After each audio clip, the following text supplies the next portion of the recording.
Hello, everybody, and welcome into the Asphalt Outlaws Racing Xfinity Series live tonight here at Gateway. Had some issues trying to get the stream up. Boy, we got lucky. We got it in just as the race is going green. In fact, they just kicked off the green flag, and that's the 87 of Joe Yates who led him into turn one, and it's going to be Colton Hardy in the 97 who will lead him off at turn two. We'll try to get through a few things once we get settled in, but had some issues last night with SDK after a brief update, and it's giving me a little bit more trouble here tonight as well. So again, apologies for the late start. That's why we missed the starting grid along with a few other things, but nonetheless, good thing that we were still able to at least get this up. And so here we go, 2 laps already in the books. And I'll tell you what, Gateway is a track that a lot of drivers kind of keep their eye on. It is a very, very interesting track. As a matter of fact, we'll kind of show you what a ride on board here looks like in just a couple laps. But already, almost some trouble as that was Clinton Woodby in the 92 a little bit further back that almost drove. Looked like he got a little loose actually off of turn 2. Nice save right there, though, to keep it together. And, man, Dylan Paws diving it in deep into turn 3, trying to make something happen. Doesn't look like he'll get anything there. So he'll have to back down and try to regroup here just a little bit. By the way, Dylan Paws, talk about a driver here trying to make something happen at the midpoint of the season. He has come close a couple times now. Of course, we saw him get a win over in the NOMA Truck Series. So we'll see if he can make it happen here tonight. There is 2 of the NOMA Motorsports teammates as we speak their names. And you can see that is Justin Parham. Ooh, man, big moment for Parham. He got loose off of 2 as well. And we're going to be saying this quite a bit here tonight. You're going to see a lot of close calls, especially as these tires start to wear out. In fact, let's hop right on board here. Go on board with the 87 of Joe Yates since he is your leader. And let's kind of take you through a lap here at Gateway. By the way, again, tonight's race, 147 laps in total distance. And it is the Muehlberger Custom Homes.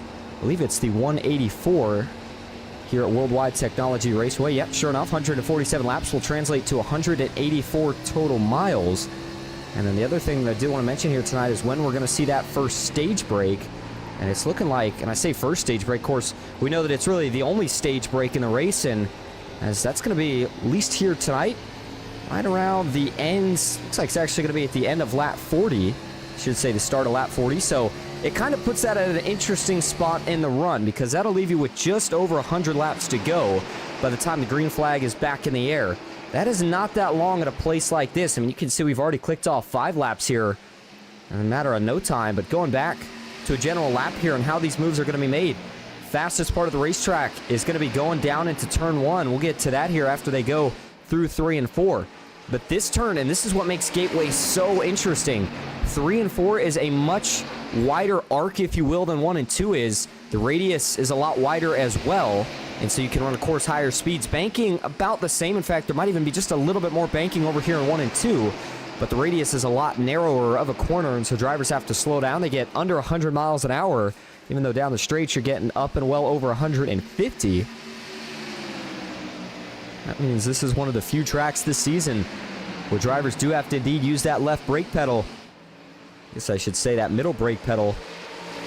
Try to get these cars wound up as they work down into a corner, but as we fan out the camera view, you can see already, look how separated the field is. As everybody going to try to get single filed out here. Well, I mean, they pretty much are up front. You saw a little bit of 2x2 there with David Traylor trying to make something happen here. I believe he was going to get his teammate Colton Hardy. Yes, he does. So that'll put Traylor now up to that 2nd spot and up a position in total from where he started this race from. Nice job right there by David Traylor. The 87, though, of Joe Yates. I mean, man, another driver this season. He's came close a couple times. We saw the podium, as a matter of fact, just a couple weeks ago. But, man, for Joe Yates, trying to find victory lane. He found it last season, trying to do it again this year. Got to have a good run, though, here tonight. Got to make it to the end first. And, of course, we're going to have some pit stops. Now, with the fuel percentage that these drivers normally get out of these cars at a track like this, it's going to be kind of close, but I believe that they're going to be able to make it to the end of the stage here without having to pit. Yeah, they should be good. I take that back. It's 95% here tonight. I thought it might have been 90 or 85. Would have made it a little bit closer, but they should be good to go. So that means this first stage will be all just about how much tire you can save and how much position you can make up to set yourself up for that final stage. 9 of 147 laps complete. If you're just tuning in, we appreciate you being here. Had some brief startup issues at the tip of the broadcast. As caution's out. We'll hold that thought here. Trouble, a couple around in turn 1. Oh, man, Justin Parham. That car took a hard shot. I thought for a minute maybe it got upside down the way it started bouncing around. But Parham's definitely got some front end damage. So he's going to roll through the grass. Front end of that race car is total, though. He's going to have to go in here and take that one and only fast repair that he's got tonight. Let's go back and look at what happened here. This one ended up collecting a few more than I think I initially thought it did. We'll start first here with... Actually, we'll go to the aerial shot here, chopper view, show you a bit of a wider angle of exactly what happened right here. You see the 19 of Parham, ooh, maybe just misjudging the distance between him and Haas Beverly's braking zone, or just overshoots the corner and then, oh, he did go over. Wow. How about that for the 19 of Parham? Man, it's not often you see a car get upside down at a track like Gateway, but Parham certainly took a roll here in 1 and 2. Let's watch it from a different angle. So Parham here, there's going to be one of two things. We'll go to the cockpit view first. Watch Haas Beverly in front of him here. Yeah, so it's just... And again, it's hard to say if Parham overshot the braking zone or just had a different braking zone than Haas Beverly. Either way, you can see he kind of misjudged it. And once he got into the back of Haas, that shot the 22 sideways, shot the 19 sideways as well. Good news for Beverly here is that he was actually able to save it. See, he gets loose here, but does a little drift, and he holds on and sees the 19 of Justin Parham go up and over out back. Parham eventually gets back on all four, taps the wall. And I think everybody else involved, besides, of course, the car that T-boned him, were able to get away with just simply having to go through the grass, not really any damage. But there you're going to see the onrushing Mark Beverly just had nowhere to go, and it's major damage to the 55 as well. He will also have to go in and take that one fast repair that he's allotted here tonight. As we give you one or two more looks here, let's go first to TV1.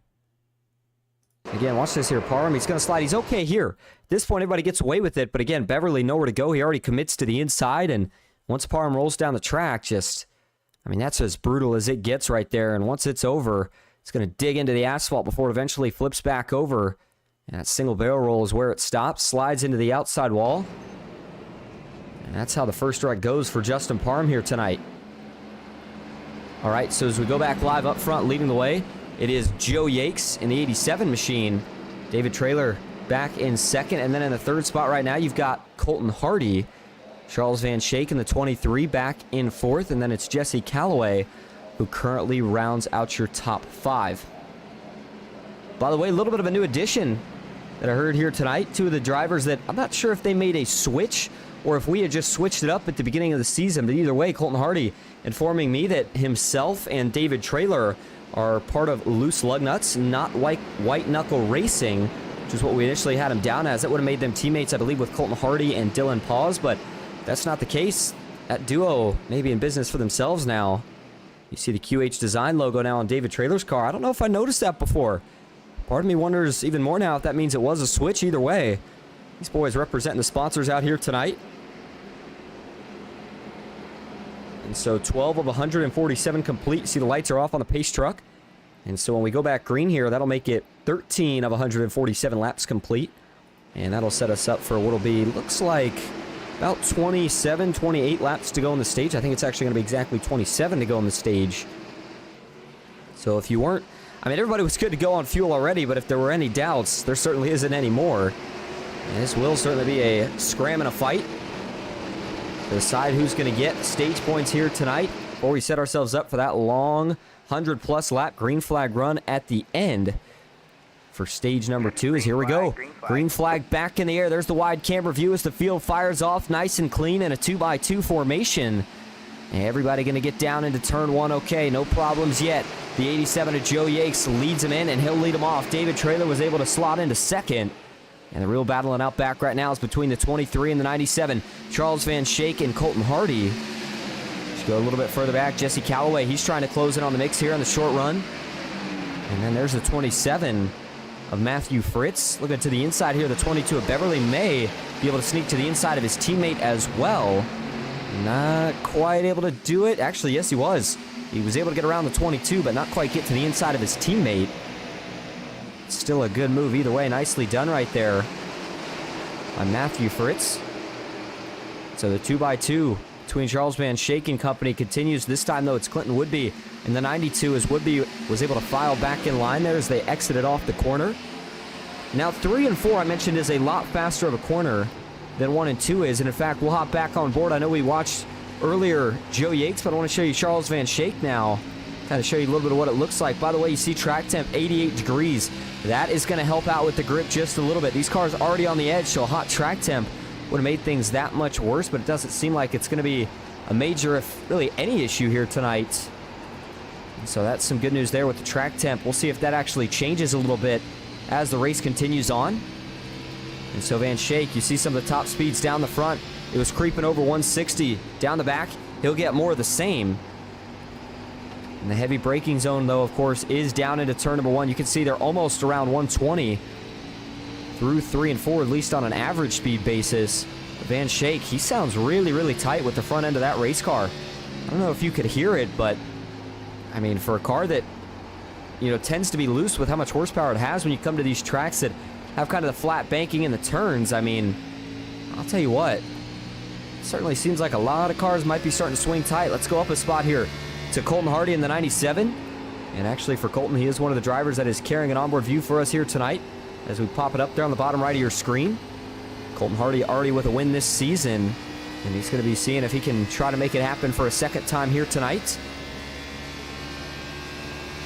Colton Hardy with a very strong run going right now, down a spot from where he started this race at.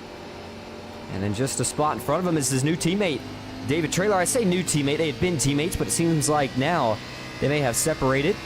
And again, that'll be updated next week on the SDK overlay. Had some troubles last night, and those troubles carried over to today. I'd found out that I unfortunately couldn't actually adjust anything.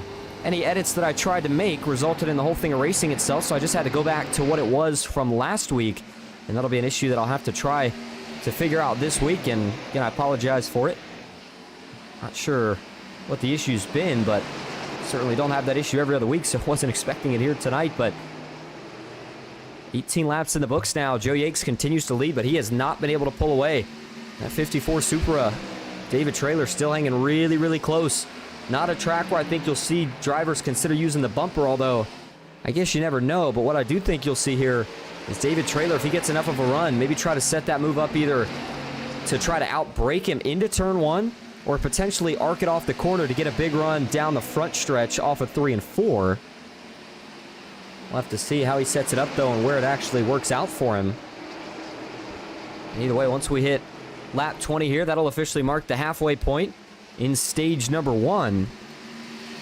And man, we've already seen, I mean, the racing this track's going to provide. It's, you know, it's maybe not as much side-by-side. Obviously, there's not as many grooves as we see at some of the other tracks we're going to this season, but what you do see is a lot of throttle control and a lot of the drivers that are up front. I mean, that's not a surprise. You talk about some of the top talent that we find in the series, but you got to mix it out throughout the field as well. I mean, we look back here, Matthew Fritz, Kevin Winker, two of the drivers who have been around now for a couple seasons and a few spots back. The 18 of Evan Schilling. Here's Mark Beverly trying to recover after using a fast repair after being involved in that first incident with the 19 of Justin Parham. And you've got Jesse Wise back in 14th. Here's Keith Prince in 15th with Bill Hales in 16th, Justin Parham's in 17th, and Rick LePage currently sits in 18th.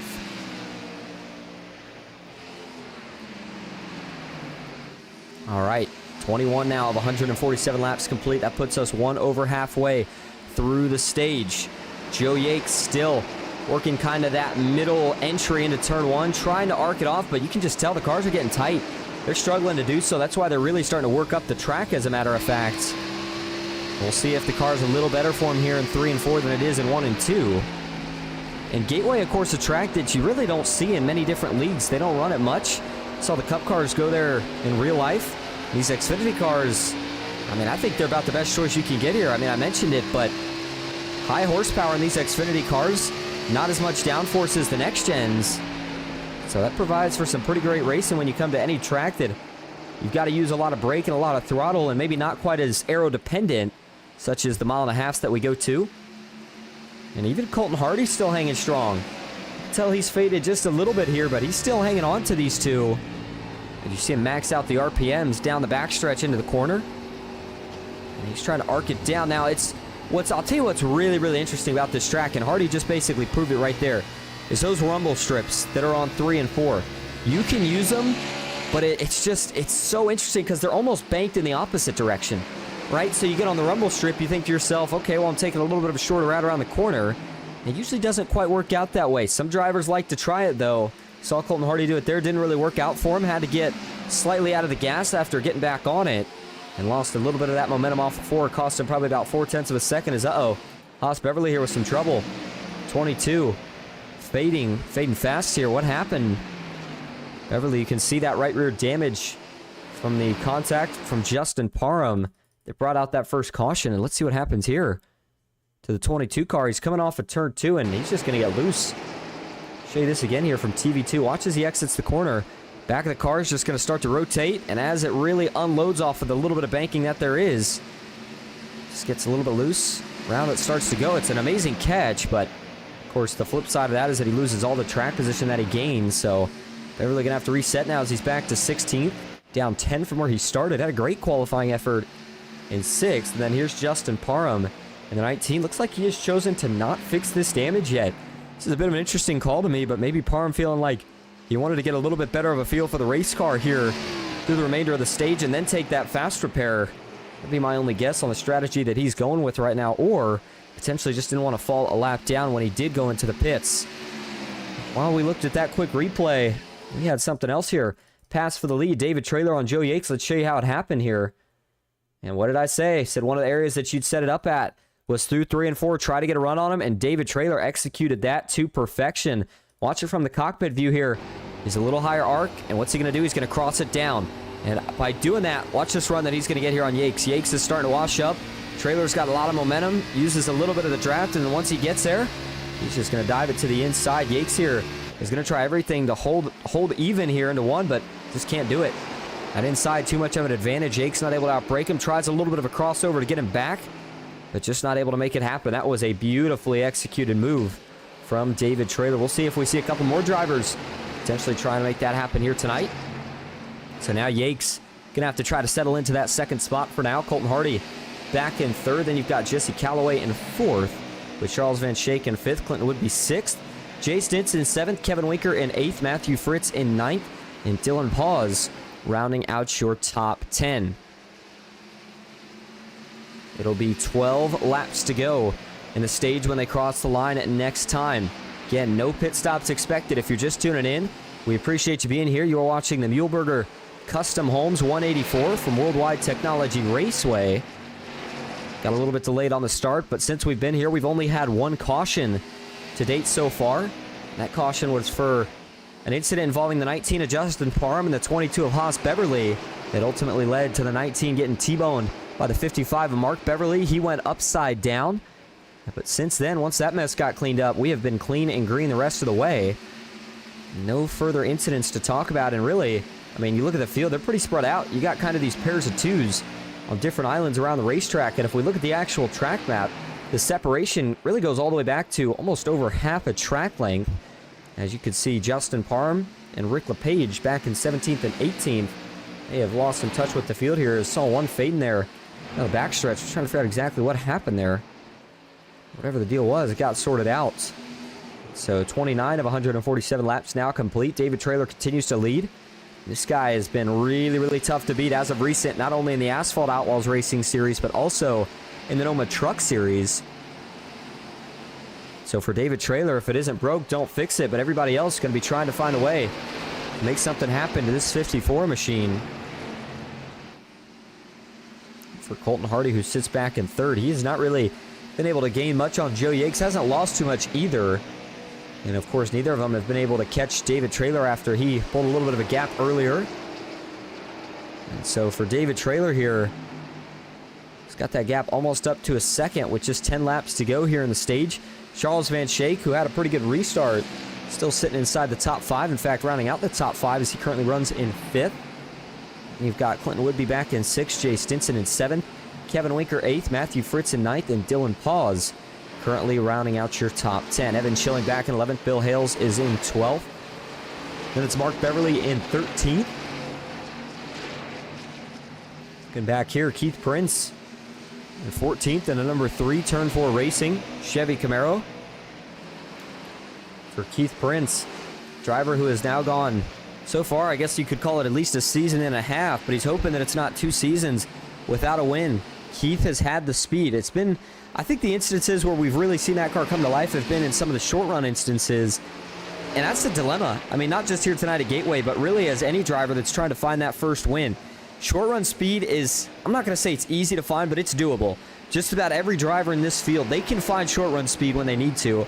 It's the long run that becomes so tricky, and that's what these races are dominated by half the time, is these long green flag runs where you got to make pit stops, you got to conserve tire, you got to have something to work with at the end of these runs when the car's handling wants to start falling off. So, I mean, David Traylor, clearly he's mastered that, as have a couple of others, but you look back for some of the drivers who have not found that first win yet, I think that's got to be a big part of the reason, still trying to figure out how to turn that short run speed into speed for really an entire run.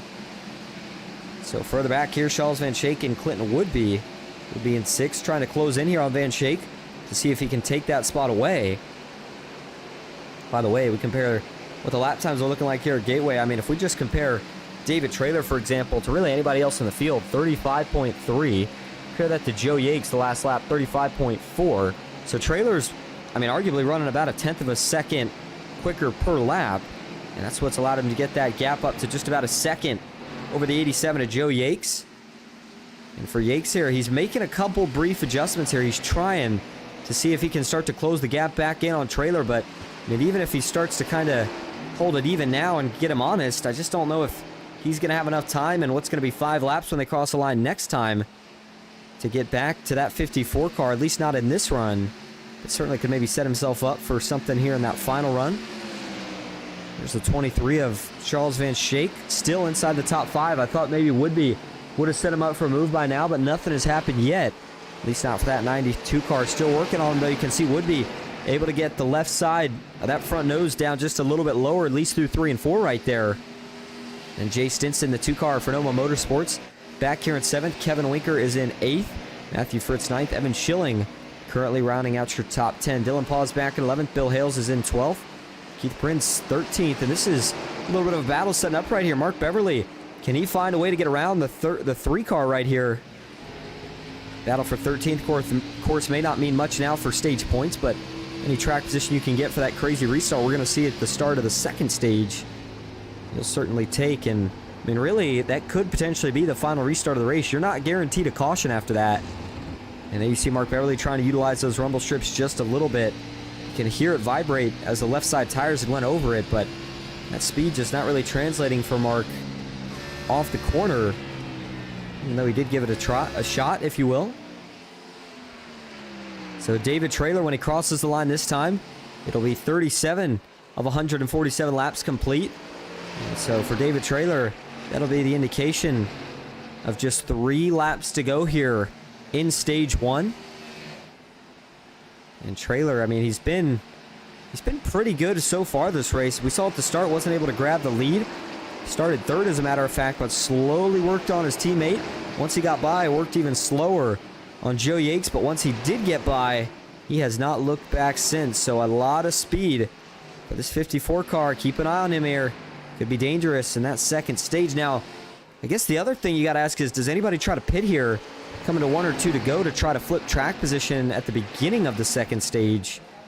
I don't know if it really do you too much good, but we'll obviously keep tabs on that scoring tower and see if anybody does decide to bring it down for fuel and tires. Doesn't look like anybody decided to that time. And this was coming to 2 laps to go. When they cross the line next time, it'll be just 1 lap to go on the stage. David Traylor, one of the most dominant drivers all season. A little bit of a team switch. Of course, him and Colton Hardy sound like moving over to loose lug nuts. Trying to see if he can win it here tonight. He's won it on just about every other kind of circuit that we've ran so far on the season. Still looking for a couple, though, including a super speedway. Whatever you call this configuration, somewhere between 1.5 miles and a short track with the way it races. But for David Traylor now, just 1 lap to go here in the stage. And Joe Yates did start to slowly, just slowly, close that gap back down as he was able to kind of eventually stop losing time and actually gained about a 1/10 or 2 of it back, but just not enough laps left.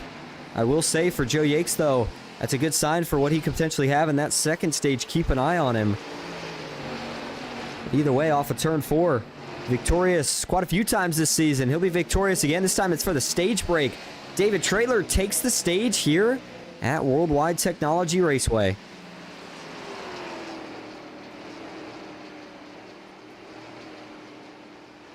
All right, man, caution is out. Caution is out. And there is the caution for the stage break. David Traylor looking calm, cool, and collected right now. And the rig of that race car, both the virtual and the real-life cockpit. All right, so David Traylor will bring it around. The whole field will catch up to the pace car. And they'll bring it down for their first service of the night. It'll be 4 tires and fuel. We'll have that and more when we come back, including we can get an interview with your stage winner, David Traylor. Stick with us at Gateway.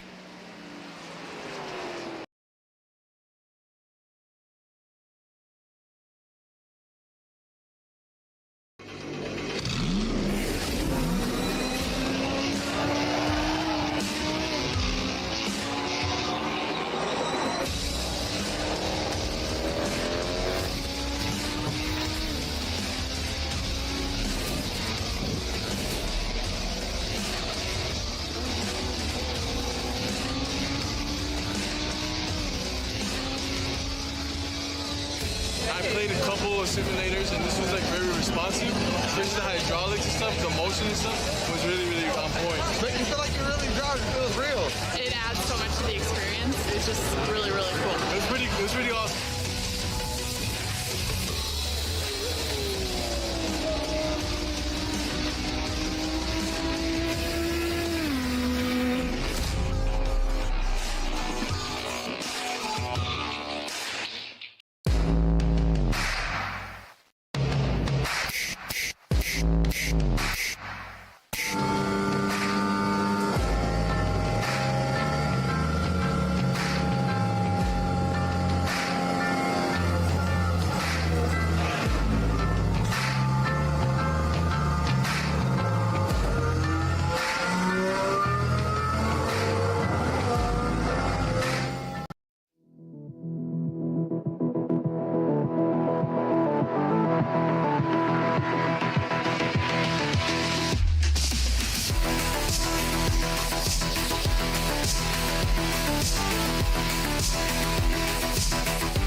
Welcome back to WWT Raceway. Getting ready to get back to green flag racing. So before we do, see if we can get a word here with your stage winner, David Traylor.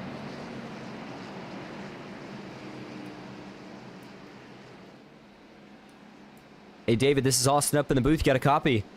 Yeah, I got you, Austin. Well, so far so good through the first stage. You've looked fast, and man, really looked like you started to pick it up there the second half of the stage after that first yellow. How you feeling for this restart? Feeling pretty good. Car drives kind of like I want it. A little tight on entry, so we're going to make an adjustment and try to free it up a little bit. But I like how loose it is on exit. It reminds me of dirt tracking it, so we'll see if I got anything for the field over the next 100 laps. Well, you continue to put together the best season that we've seen so far of your Asphalt Outlaws racing career. See if you can continue it here tonight. Good luck the rest of the way. Yes, sir. Thank you, Austin. There you go. By the way, I mentioned earlier that loose lug nuts, maybe just a couple of drivers. It's actually more than that. Looks like they've got quite a few in the Discord. And so this may be the continuation of the loose lug nuts that I saw last season. We'll get to more on that as the race continues on. Here we go. Green flag is back in the air. 43 of 147 laps completed Gateway. And oh man, look at this further back. Oh man, I thought they were going to go 3 wide into the corner. They almost still do. Van Schaik, though, not going to be able to get to the outside. Here is a little bit of 3 wide. Winker, Callaway, and Mark Beverly trying to fight for some elbow room. And it looks like they will get it all sorted out one way or another. Now it's back to 2x2. The 4 of Callaway alongside the 42 of Kevin Winker. And they'll go 3 wide yet again. Kevin Winker is determined. He wants to see if he can get a 2-for-1 here, but it's not going to happen. Winker slips up a little bit in the middle, and he will lose that position to the 4 of Callaway and the 55 of Mark Beverly. little bit further back. This is where, oh man, Dylan Paws got sent into the corner. That's going to cause some stacking up. That was the 2 of Stinson that bumped him.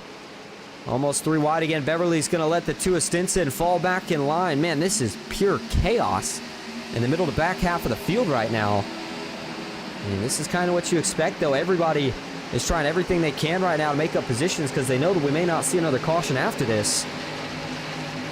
That's where some of these potential issues might be coming in at. The 2 of Stinson, a little scrape with the wall right there off of turn 4. That'll cost him a little bit more time. And when they cross the line next time around, it'll officially mark 100 laps to go in this 147 lap race. And so still a long ways to go. Man, another big wiggle. That time it was for the 4 Jesse Calloway.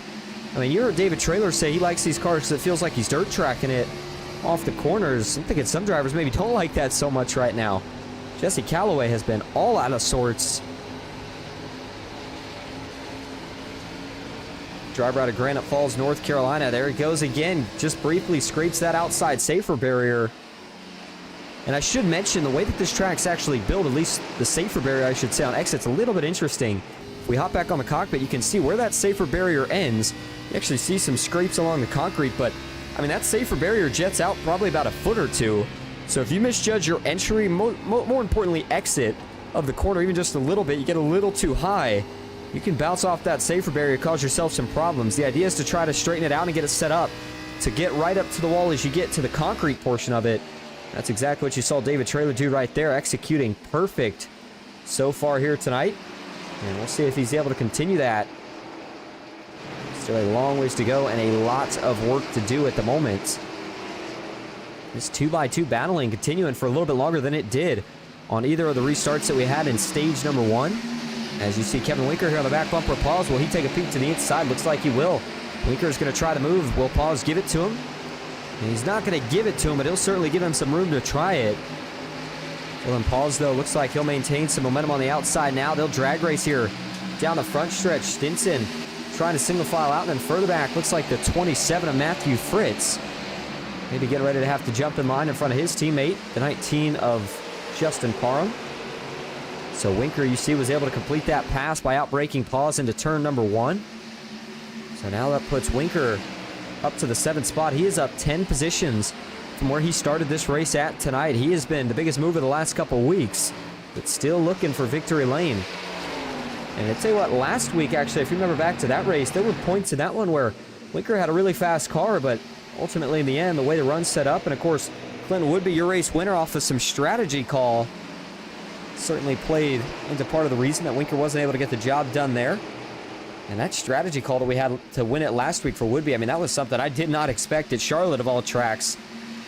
A mile and a half where it really came down to who had the freshest tires, and that was based off of who decided to make the call to take tires on a pit stop that we had before we had a really long green flag run that ultimately rounded out the race. And so the call was made by Woodby. He's looking to see if he can double down here tonight. He's in 5th, but he's got a lot of work to do. His car doesn't look too bad for him right now, but in terms of if he's got enough speed to go up there and try to fight with David Traylor, that's going to be the big question right now. I don't know if the 92's got that just yet.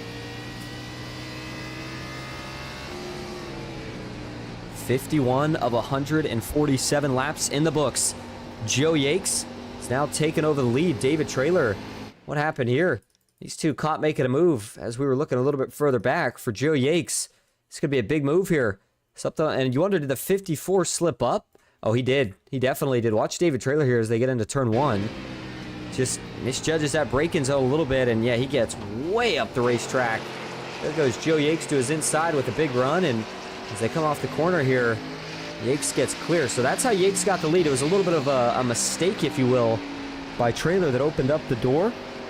And so now, I mean, if you're Joe Yakes, take advantage, right? You got some clean air here, and you know he's going to try to fend off David Traylor for all it's worth. And if you're Traylor, of course, you're going to stay aggressive here and try to get back around the 87. Colton Hardy in 3rd, kind of in the spot that he's been sitting in most of the night after qualifying 2nd. Colton Hardy, of course, got a win at a super speedway. What a thrilling place to do it at. But, of course, looking for number 2 here at a more technical track here tonight. Got the QH Design sponsor on the sides of that race car, along with his teammate, David Traylor. And so if, by the way, I was mentioning earlier, I said we talked about it as the run went on. If the loose lug nuts drivers that I see in their Discord right now are correct, which I believe they are, Joe Yakes is one of the loose lug nuts drivers. Sure enough, he is. The driver out of Fort Myers, Florida. So that would mean that he is indeed teammates with Traylor and Colton Hardy. And then you look at some of the other teammates that they've got on loose lug nuts. It includes Jesse Wise and Jesse Calloway. So that's a really strong team, especially for some of the super speedways that we still have to go to later in the season. It's now 54 of 147 laps complete here at Gateway. And by the way, let's go ahead and hop over here and talk a little bit about what the upcoming schedule is for the Asphalt Outlaws Xfinity Series. So, of course, tonight we were at World Wide Technology Raceway. Next week, November 22nd, it's off to the Milwaukee Mile for 145 laps there. And then we'll take Thanksgiving off before we make a return at Legacy Atlanta Motor Speedway for 140 laps there. Michigan International Speedway will be the second race in December. Then it's followed by Texas, the Legacy version. No racing during Christmas week. Then it's Pocono to kick off the new year, followed by Bristol. And then Talladega will be the last race of the regular season. Kansas, Auto Club, and Darlington make up the round of 16. Then it's Kentucky, Daytona, and North Wilkesboro in the round of 10. Homestead, Miami will host the Championship 5 this season. And let me tell you, I am excited for that one. I've seen the Xfinity cars at that track, had a chance to drive them a couple times, and they are a blast. You're going to see a lot of different lines being run, a lot of different drivers making things work.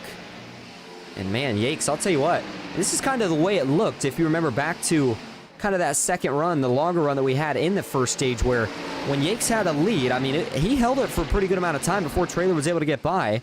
And you wonder if Yakes was able to make an adjustment here to try to hold off Traylor a little bit longer, or if he's just maybe not at that point yet where he's going to really start to fade. But Traylor's certainly not let him go. He is staying really, really tight to the back bumper of the 87. Although Traylor slips up right there, as I said, it got a bad, kind of a bad entry there, and it led to a bad exit. And that'll give Yakes a little bit of breathing room again down the backstretch. So if you're Colton Hardy here, and of course not much you can do unless you get to these guys, but I mean, what do you do? You got two teammates battling it out in front of you. Do you go up here and try to stay really aggressive battle with them, or do you just kind of let them decide it amongst themselves and then try to take care of whichever one loses the battle? It's a tough call, but you can certainly see these cars sliding further and further up the track in turn 1 and 2. Drivers are trying everything they can to get any grip possible. For Clinton Woodby, who's in 5th, he's trying to track down Van Schaik, who's trying to track down the leaders, but as it stands, he's about 2.7, almost 2.8 seconds back from those 3 lead cars. And then there's Jesse Calloway, who sits in 6th. Winker still in 7th and up 10 from where he started. Jay Stinson currently in 8th. No gain or loss for him from where he started this race out in. And the 55 of Mark Beverly, I'll tell you what, him and Dylan Paz, they have not been getting along too well, I'm sure, over the last couple weeks after the incident where, of course, Dylan got into the back of Mark at Iowa. And then I was trying to remember if there was no, I think that was the only one in recent weeks. The point I'm making here is I'm sure Mark Beverly doesn't have much patience for that 10 car right now. And so as he gets alongside Dylan, that may be a good idea if Dylan's able to just let him go. I was thinking Mark may give him a little bumper over there in 1 and 2 that time, but he didn't. And so Dylan will stay side by side. They'll continue to drag race here down the front stretch. Who's going to get the advantage? Can Beverly outbrake him here down into turn 1? Yes, he can. Mark Beverly will now take that spot from Paz. Does Paz try a crossover here? He's going to try it. I don't know if he's got enough momentum to make it happen, though. I think Mark Beverly's going to hold on to that spot for now. And that puts the 55 officially up to the 9th position and up 3 spots from where he started this race at. Joe Yakes still leading the way here. 61 of 147 laps now complete. We're getting closer to that 20 lap mark from when we restarted this race at. Still a long ways to go, though. Well over 80 laps at the moment. And so really, you got to think about when we're going to see at least the first green flag stop. I don't know if we'll see quite 2. Based off when we went back to green flag racing with just over 100 laps to go, I would think you got to aim for, 50, maybe just over 50 laps here in terms of how far you go before you make that first stop, if you want to make it on just 1 stop. Now, if you're thinking more so of trying to make this thing a 2-stopper, then probably going a little bit sooner. But if I had to estimate the lap where I think we'd see that first pit stop, I would think it would probably be somewhere right around, let's see, you figure they went back green 46. maybe right around 95 to 100, anywhere in that range is when I think we would see that final pit stop. If drivers are indeed able to make it that far. If they have to come in earlier than that, then that might set us up for 2. We'll go from there if we get to that point. Charles Van Schaik, who currently sits in 4th, is, I mean, arguably one of the more interesting stories of the season. Seems like every time we talk about points, one of the stories that we bring up about points is, of course, who's leading it. And interestingly enough, Van Schaik is still currently your points leader. Even after, well, at least he was 2 weeks ago. In fact, I'm not 100% sure if this has been updated since then. So it may have changed now. I would almost think it would have, based off how good of a run David Traylor's been having the last couple weeks. We'll have to see. The point I'm trying to make here is Van Schaik, although he doesn't quite have a win yet this season, we've already seen him come close. He's got himself in such a good point standing strictly because he's been consistent. I mean, he shows up each and every week. He puts down these good runs. And for Van Schaik, that's really all you need to do to get yourself into that first round of the playoffs, and then you really go to work from there. And for some of these guys, though, that's not what it's all about. It's all about the regular season. The playoffs is a whole separate beast. Joe Yates knows that better than anybody after some of the crazy finishes we saw him be a part of last season, including that Legacy Atlanta finish where we saw a lap car kind of get in the way. Nonetheless, here tonight, 64 of 147 laps complete still. Only one caution for incident to note of so far. The other caution that we had was, of course, for the stage break. That caution came out on lap 40. And then once we got back under green flag conditions, about lap 46, we have been green in just about the 20 laps since then. And that'll get us closer and closer here to setting up now for what'll be 80 laps to go when they cross the line this next time around. There's the 23 of Van Schaik a little bit further back. Oh, we're getting ready to have a little bit of side-by-side action setting itself up here as Keith Prince trying to move forward. And for Prince, he's now up 2 from where he started. And sure enough, he will take a dive to the inside of Pause. That was a late dive. Oh, man, Keith Prince. Big moment right there as he took a really, really late dive there. An adventurous one, if you will. And, man, that could have ended really bad. Jesse Wise had his own sort of trouble here. I think this is coming off 2. Does he just get loose? I'm thinking that's going to be what happens, but let's go see here. For Jesse Wise, no. Instead, he starts to get under the 22 of Haas Beverly, and I think he's going to actually make some slight contact here. And watch this. You see the 69 right there. Yeah, just slight contact to the left rear of Haas Beverly. Haas was okay, but it sends his 69 sideways through the grass he goes. And so that's what happened there for Jesse Wise. And then go up a little bit further here. See if we can actually get back to it. I wanted to show you the incident here for Keith Prince going into the corner. And now he loses some of this ground here. Actually, this may have been... I take it back. This looks like this was either a lap before or the lap after. So we'll go back live for now, as it is 67 of 147 complete.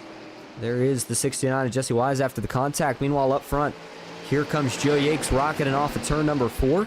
Still with David Traylor in tow. Traylor has not been able to make another move yet, and now starts to maybe look a little bit like the 54, struggling, do I dare say, for some grip right here. And if you're David Traylor, trying to figure something out here, trying to find what's going to work.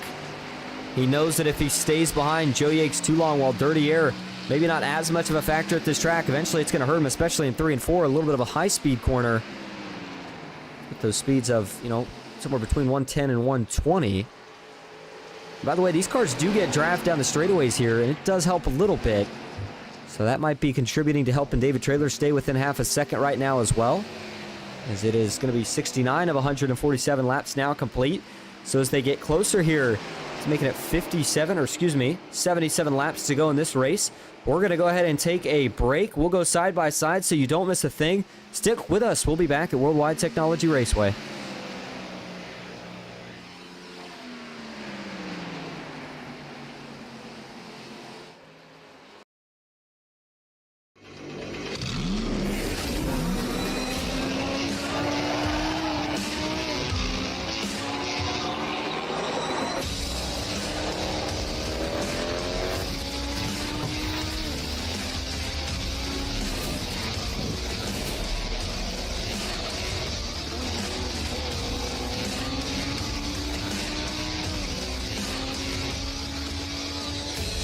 played a couple of simulators, and this was like very responsive, especially the hydraulics and stuff, the motion and stuff was really, really on point. Make you feel like you're really driving. It feels real. It adds so much to the experience. It's just really, really cool. It was pretty awesome.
Green flag is in the air. We are racing.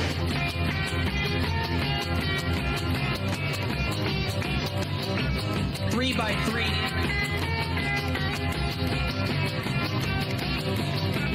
Almost no trouble. Around goes Alex Hill. On into the outside wall goes Hill. They're wrecking big time out back. We're not going to throw a caution.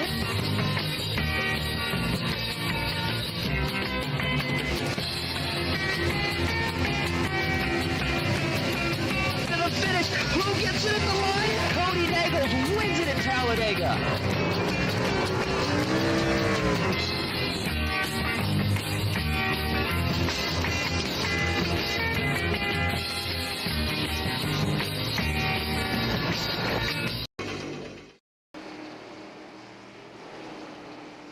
Welcome back to World Wide Technology Raceway with the Muehlberger Custom Homes 184. For the Asphalt Outlaws Racing Xfinity Series. Again, if you're just tuning in, we appreciate you being here. If you've been tuning in, of course, we appreciate you sticking around. Next place that we will be headed here on PGR eSports tomorrow night over to the NOMA Truck Series. You'll see a lot of the same drivers that you see tonight over there, so make sure you tune in to them as well. That'll be live here on PGR eSports with myself, Austin Green, and hopefully we don't have the same SDK issues that we've been having the last 2 days over there. We'll try to get things sorted out before then, but either way, we are now officially over the halfway point in this race. Actually, looks like we're about 2 laps away from technically being to the official halfway point. And make it about 3 laps away. Either way, Bill Hale's here. Potentially some trouble here. What happened to the 53? That's the question. Let's go back and show you here. It's going to be going down into the corner here, into turn 1. And, oh, man, just misjudges the brakes. And I'll tell you what, we've seen that a couple times tonight from multiple different drivers. It all started with Justin Parham and Haas Beverly early, and that was almost a pretty big deal in terms of, well, that was a big deal. This one was almost a pretty big deal here in terms of damage and a wreck here for Paz and Bill Hales. Look how sideways these two cars got. So you're going to see Hales drive it back on the racetrack. Paz does the same, but adds a little bit more rear damage to what he already got earlier. Either way, a nice save by both drivers there to keep it together. And so we keep it green as they're still side by side, and Bill here is going to try the inside yet again down the backstretch.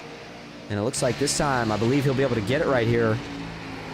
And maybe not. I'll tell you what, this is the harder portion of the racetrack to get it done even if you're on the inside, because it's just such a wide corner that even if you're stuck on the outside, you can still get some good momentum, especially down the straight. And when Paz stays side by side, that makes it tough for Hales to do much. But you saw Paz just scrape the outside wall. That was all Bill Hales needed. He will be able to slip around. And so now that moves Bill Hales back up a position. He currently sits in the 13th spot, up a position from where he started this race at. And at the front, man, it's just, I mean, I think we're going to realistically be talking about these two the rest of the race, and the big turning point, it's going to be this pit stop, because they're only separated by about a half a second. Again, these two are teammates, from what I know of, at least this season. And man, right now, Joe Yates is fighting for pretty much his life here to not let Trailer get by, and it's really been a battle of Trailer might be a little better on a couple laps, but Yates has just not slipped. I mean, we look at the lap time comparisons. Here you go. David Trailer's been faster 3 of the last 5. Yates has been faster 2 of the last 5. But like I said, unless, you know, Joe Yates really slips up, that kind of, you know, oscillation in lap times, that's gonna work out in the 87's favor, at least until they get to this pit stop. And then at that point, once they go back on fresh tires, you wonder if maybe some things start to change around again. And there you go, that lap. Guess what?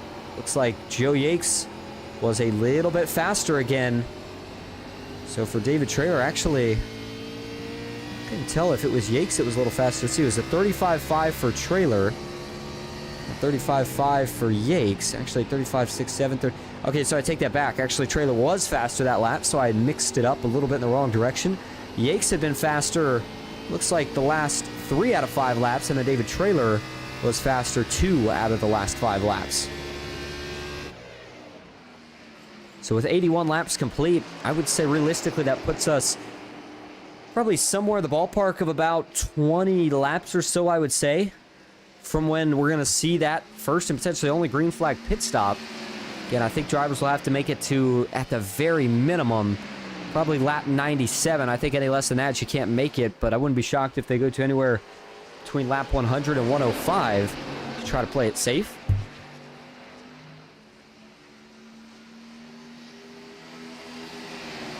And I'm looking here at some of the data. Right now, Justin Parham's being scored as the only car a lap down, but I was more focused on some of the time gaps we had back here, and there's a little bit of a heated mix going on. I'm not sure if it's all for track position, and so that's what we're going to try to zoom out and figure out right here. If we go all the way back, here's that mess. You can see Kevin Winker, one of the cars kind of in that scramble, and it looks like he's racing with Matthew Fritz in the 27, one of the Noma Motorsports drivers.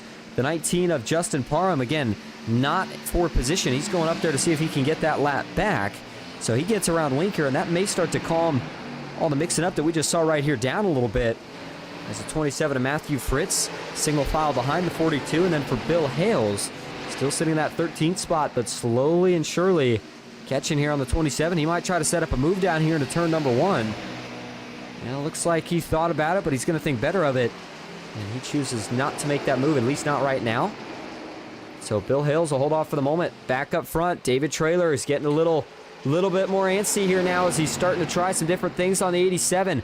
Remember the move that he made to get by him the first time? It was a crossover through 3 and 4 that got him some momentum down the straight and ultimately let him sneak by. I think he's trying to set up the same exact move right here. Watch what he does. He's going to try to get a little bit of a better corner than the 87 here through 1 and 2, but this isn't where he's planning on making the pass. It's going to be over here in 3 and 4 where he really tries to make something happen. And to do that, he's going to enter in a little bit higher here than the 87 Yates. If he feels close enough, he does. So there you go. Look what Trailer does. Look how much higher up the racetrack he is. Probably about at least a lane, maybe a lane and a half. And what that allows him to do is arc it down and get a little bit more momentum for the straightaway. But still, at least that time, not enough to actually go up there and challenge Yates for that position as they get into the heavy braking zone. And I mean, if you're Joe Yates, you can try to defend that line if you want, but you certainly don't want to run a line your car's not comfortable in just to try to hold off David Trailer. Trailer got a good exit off at 2. Closes that gap back up to under 2/10 before they got off into turn 3. And now David Trailer trying to get that car to arc back down to the bottom here.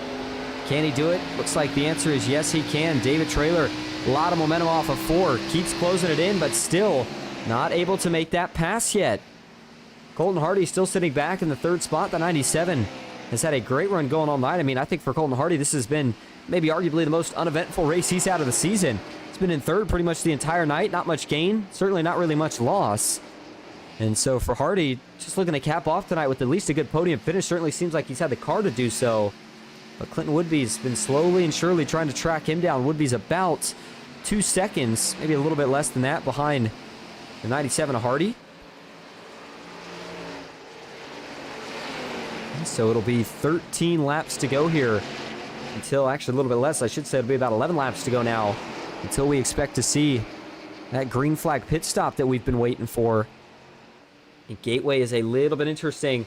Pit road's different. In fact, see if I can show you here from the nose view. Watch as they're getting into the corner. You're going to see an access road on the left. Right there. That access road is something that you have to take here at Gateway. A lot of tracks we go to don't have an access road. You don't have to worry about it. You see it there on the left again.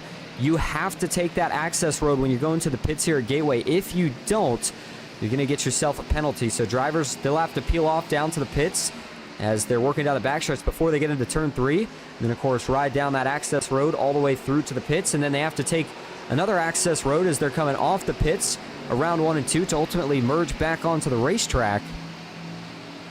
So that will be that big challenge here tonight, is the green flag pit stop. I mean, that could very well determine who wins this race. If Yakes has a good pit stop and is able to stay in front of Trailer, who knows, maybe the 54 never finds a way around. If Trailer gets a better stop, gets back in front of the 87 via the pits, and maybe Joe Yakes isn't able to track him back down.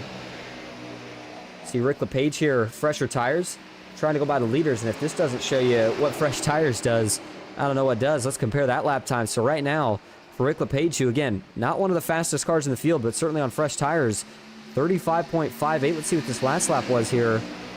Rick LePage doesn't look like it's going to register yet. 35.5. You compare that to Yakes, 35.8. So he's 0.3 up with new tires, even though he's not necessarily one of the fastest drivers on track right now, at least on equal tires. But either way, ooh, saw a pit stop further back. Here we go. Is this going to start the sequence? Jesse Wise, you saw him on the access road. He will bring it down, and ooh, yikes. That's damage, and significant damage to the left front here of Wise. Did he have this damage already? I don't know if we're going to be able to go back and find it all. Man, that's a major, major hit. The left front of that race car. What did he hit? Oh, my goodness. I mean, this was... He hit something on the left side, too. That's what makes it even more kind of curious. Ooh, there's going to be your answer just about a lap ago. This will be coming off of turn 4. 69 Wise trying to get the throttle down. Starts to get loose, and bam, into the concrete he goes. Car steers back up towards the outside wall. Very lucky break right there for Haas Beverly to be able to sneak around the outside and miss that. We'll go back live because caution is out. And oh man, what's it for? It's the 24, Rick LePage on the front stretch. As he goes, looks like, I don't know if I see any damage, but he must have went around near kind of the same spot that we saw just a couple laps ago Jesse Wise go around at. And so for Rick LePage here with 91 of 147 laps complete, he has changed the complexity of this race with that caution, because now it'll be close to making it on fuel. Might become fuel saving versus that green flag pit stop that we were necessarily expecting. All right, here we go. Watch it from the chopper view as they're going to get off into the corner here. 24 is behind Joe Yakes. Again, LePage on slightly fresher tires. He's going to try to get in the gas here. Gets on the rumble strips, and then as he gets out of the corner, just loses the back end and starts to slide around. I'll tell you what, I'm a little bit surprised that that drew the caution. I can understand why it did. I think the car's just sideways enough, and of course it comes to a halt against the wall.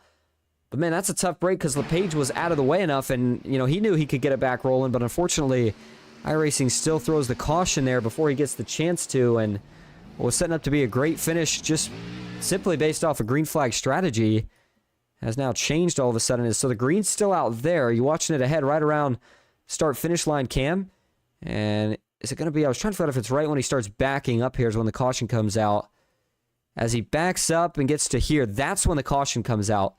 So that's a tough call. I mean, again, LePage did nothing wrong there after he got loose. You can't put anything on him for that. Wasn't trying to draw the caution. He was just trying to get the car back rolling, and unfortunately that's the way it panned out. But watch this again. Watch how the back end starts to snap around here as he gets on these rumble strips. Tries to get on the throttle, and once it starts to go around, he just doesn't realize in time to get off the throttle. And when you stay in the throttle as the car starts to snap loose, it just makes the issue all that much worse. Show you it from a couple different angles here. This is what it looked like from turn 3. For Yakes, he's probably catching his breath after seeing that because, I mean, he was in close proximity, and that applies to David Traylor as well, who jumped to the outside. He saw that one and is probably saying, whoa, that was a little too close for comfort. Here's that view for David Traylor. As show you just how close it was for him. So he sees it happening. He sees the 24 getting loose. And I mean, if you're David Traylor at that point, you're really just hoping he doesn't turn back to the right and come back up the racetrack. Overall, again, a tough break there for Rick LePage. Give you one more. I do want to give you one more look at this here. As watch it from TV2. So there goes LePage starting to slide. And as it starts to spin here, very minimal damage. I mean, he didn't hit the concrete wall very much, but certainly enough to bring out the caution and enough to cost him some track position. So, I don't know, though. LePage right now being scored at the front of the field. He still might be able to get a wave around here when we get the 1-to-go signal. And didn't get that 1-to-go signal this time, so we'll have to give it another shot. And looks like it'll be probably about 96 laps complete when we go back green, so it'll be a 50-lap run to the finish if it went green all the way, which I think is still right in that fuel window, so I believe that they'll be good to go on fuel, although it could certainly be potentially close. It looks like the running order has been shuffled up a little bit as well. Kevin Winker now being scored as your leader. He's up 16 spots from where he started this race at. Then you've got David Traylor back in second with Joe Yakes in third. Colton Hardy's in fourth. Clinton Woodby in fifth. Then you've got Jay Stinson in sixth. Mark Beverly seventh. Jesse Calloway eighth. Evan Schilling in ninth. And Keith Prince currently rounding out your top 10. All right, so as they will be going around one more time, let's see if we can pull in the other man who's been dominant here tonight, and that is Joe Yakes, teammate to David Traylor. Let's see if we can get him up here. Hey, Joe, this is Austin up in the booth. You got a copy? There we go, and give me just a second. Sorry about that. We had to make sure we unmuted him. Joe, this is Austin up in the booth. You got a copy? Yes, I do. How you doing? Man, I'm good. How are you doing? Looks like the cart's pretty fast on track. It's really kind of been a battle between you and your teammate during that last run, but now that you're going to be starting behind him, how does that change the strategy here? It doesn't really change too much. I mean, I was able to get around him on the last restart, and we're both pretty even there, and it's a lot of fun. I love this track, and I'm having fun out here, so, you know, to come out here, hopefully we can put this thing in victory lane at the end here. Yeah, of course, looking for that first win of the season. Be a big place to do it at here tonight. Now, you said that you were able to get past him, and I want to ask you one more question about that. We saw the 54 looked pretty good, and the way you were able to make that move was when he made a mistake, but once you got in front, he wasn't able to get back around. Do you feel like Clean Air has played a pretty pivotal role here tonight, and who's been able to maintain the lead? I think so. I mean, this track is all about not making mistakes, so you get the clean air, you get the track position, and it's all about just making no mistakes from here on out. You know, I'll be looking for those mistakes and just doing what I can to get this win here. All right, going to be an exciting restart. Joe, we appreciate you talking to us. We'll slide you back down. Good luck the rest of the way. 10-4, thank you. All right, there you go. Joe Yakes said he got by him once. Why not go ahead and do it again? All right, here we go. So the 87 of Yakes going to have some work to do, not only to get around Traylor, but also I was going to say to get around Winker, but it looks like he's been shuffled out, so that actually hands the lead back over, I believe, to David Traylor, who has chosen the outside. Yakes will be on the inside as we get ready for, again, what is going to be this, looks like to be exact, a 52-lap run to the checkered flag. Stage 1 was 40 laps. A little bit longer than that to go to wrap up the Muehlberger Custom Homes 184 green flag back in the air at Gateway. Big restart for the 97 of Hardy, jumping to the inside. Oh, man, that got tight. Did Hardy get loose? I believe he did. Colton Hardy slipped up one spot. Now he's got to be careful to not lose a whole bunch more. They're splitting him left and right, on the inside, on the outside. Hardy here, look how wide his eyes are right now. He's trying to find some momentum to get back here. He's got a fast car, but he's got to be patient now that he's kind of trapped back in traffic a little bit. And as we look at that wide TV3 camera here, notice as they come off of 4, there is still plenty of 2x2 further back. A lot of drivers that are still trying to sort this whole mess out. And they'll eventually be able to do so here, as it looks like now it's just Van Shake, who's still side-by-side with the 22 of Beverly and the 27 of Matthew Fritz, who's currently side-by-side with Bill Hales. Ooh, contact. Oh, man, Colton Hardy. I see a little head shake there. This is what you worry about. The impatience is starting to show. Man, look at this Kaggle right here. Still through wide. Oh! Oh, Hardy, is he gonna... Oh, no. Oh, boy. I hope that wasn't what I just saw. Hardy gets into Stinson. Boy, I hope he didn't just clean him out. Oh, man. That has destroyed the 2-car of Jay Stinson. All right, man. Caution is out as Stinson's going to bring it to a halt. And I'm really hoping that I didn't see something right. I kind of had half eye on the driver cam, half eye on the track. That was not a good look for Colton Hardy right there. Looks like Stinson's going to be able to get back rolling here, but let's go back and take a look at it here. Again, I didn't get to see what actually happened initially, so we'll go back and look at it first before we make any speculations here. But let's see. This is going to be going into 3, and... Oh, no, okay, this was not... All right, this was not Hardy. Okay, let's get this clear first right off the bat. This was not Colton Hardy, so Let me take that right on back and apologize. I don't think it was Hardy here. Or if it was, it certainly wasn't anything intentional. He's just tight. He's just wicked tight. Initially, I thought the 22 may have gotten to the back of him here on this replay, but that's not what it was. He just got tight. And you could see why the angle we had it from was a bad look initially. This is the view that we kind of had. And I mean, from this angle, it looks like he's just cleaning him out, but that's not what's happening at all here. Colton Hardy had absolutely no intention of doing that. This is just kind of what happens when you start to fall out of that rhythm. We talked about him losing all the spots, and I said you got to be patient. He's trying to get it all back here, and just, oh, actually, he may have had a steering issue. He had a steering issue. Look at his wheel. Wheel never turns. Wow, so it's a technical issue here for Colton Hardy. That's really weird. The wheel hadn't been moving for quite a while, as a matter of fact. Watch it here. He's turning the wheel, and watch. He gets hit, and the wheel just goes straight on him. It looks like the car's still turning, but he's not turning the wheel. And as he gets into the corner, the wheel never turns, and the car just goes straight up the racetrack. That is one of the oddest things I think I've ever seen in my time of broadcasting here on iRacing. What in the world happened there to Colton Hardy? Man, that's obviously a major technical malfunction, but that's one that you don't see too often. And once the wheel broke, there's just nothing he can do. But watch this.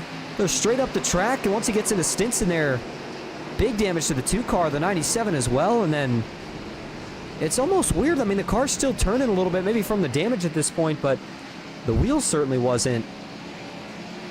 And that's just one of the oddest incidents that I have seen in my time of broadcasting iRacing. So again, for anybody that missed it, want to clear it up, nothing intentional here by Colton Hardy. Initial speculation on my end was that maybe it was. I thought it was from frustration. It was absolutely not. Hardy, nothing malicious here at all. This is completely a technical issue. Did not mean to get into Stinson. Just something failed in that car, and when it did, it was big time, and that's a tough break for both of those drivers, man. Hardy was having a heck of a night. Jay Stinson was trying to make a comeback. Looks like Stinson took the fast pair. He's back out. Hardy's back out as well. Looks like he's got the steering issue fixed, so he'll at least be able to try to make a recovery here, and I'm curious as to what happened. Let's go back and take a look, or see if we can pull up Hardy now and see what happened with him. Hey, Colton, this is Austin up in the booth. You got a copy? Yes, sir. Well, man, I got to be honest. Initially, on the first look, the camera angle we had, I thought you were just trying to clean out Stinson, but, we went back and looked at the replay, and what in the world happened? It looked like a technical issue. Yeah, and me and Stinson got together off the exit there, and I had no idea I had wheel damage until we got into turn 3. And as soon as I started going into turn 3, it displayed the meatball, and I tried to turn, and it just went straight right into Stinson. As intentional as it looked, me and Jay's already talked, and we both agreed that it was completely a mechanical issue on my end, but got a fast repair, try to fight and claw back here, but it definitely was not my intention there of doing that after running top 3. Yeah, we saw in replay, it looked like the wheel had actually locked up on the virtual cockpit. Not sure if it did the same for you, but, either way, you're going to have a lot to bounce back from now, starting 14th. What becomes the mindset here? Hopefully it goes green from here. We accidentally just took our last set of tires, so if it goes green from here, we might be in a pretty good spot, and I can save some tire a lot better than a bunch of these guys back here. So basically just tiptoe and crawl through these guys and try not to get into anybody else's stuff and try to get back up there with my teammates. Sounds like a game plan. All right, well, Colton, we appreciate the clarity on that last incident. Tough break, but we'll see if you get back up there.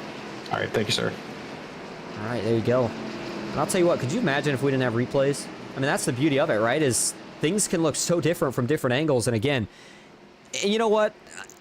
What did you expect? It's Colton Hardy. The guy's raced clean in his time here. You wouldn't expect that to be anything intentional. And as soon as we got back on the replay, it confirmed that. So that was... I want to take that one as an apology. It's Colton Hardy. Didn't mean to put that on him initially. And so as we now get ready to get back to green flag racing here, 102 of 147 complete. Not quite definitely not a short run restart, but we're getting closer now to basically a rerun of stage number 1, which of course was 40 laps, but it looks like here when we grab the green, it's going to be exactly 45 laps to go. David Traylor going to try to hold on. Him and Yakes still have some battling to settle out here to decide who's going to win this one here tonight. Here we go, working back up into the Geico restart zone. Green flag is back in the air at Gateway. Good restart for the 54 of David Traylor, the 87 of Joe Yakes. Gonna send it off into turn 1. Man, he was hoping to get clear of the 55 of Mark Beverly, but he wasn't able to do it on entry. Will he have a little bit better luck on exit? Looks like he will. You see the rest of the field further back, trying to see if they can all get organized as well. We saw a lot of chaos further back on that last restart.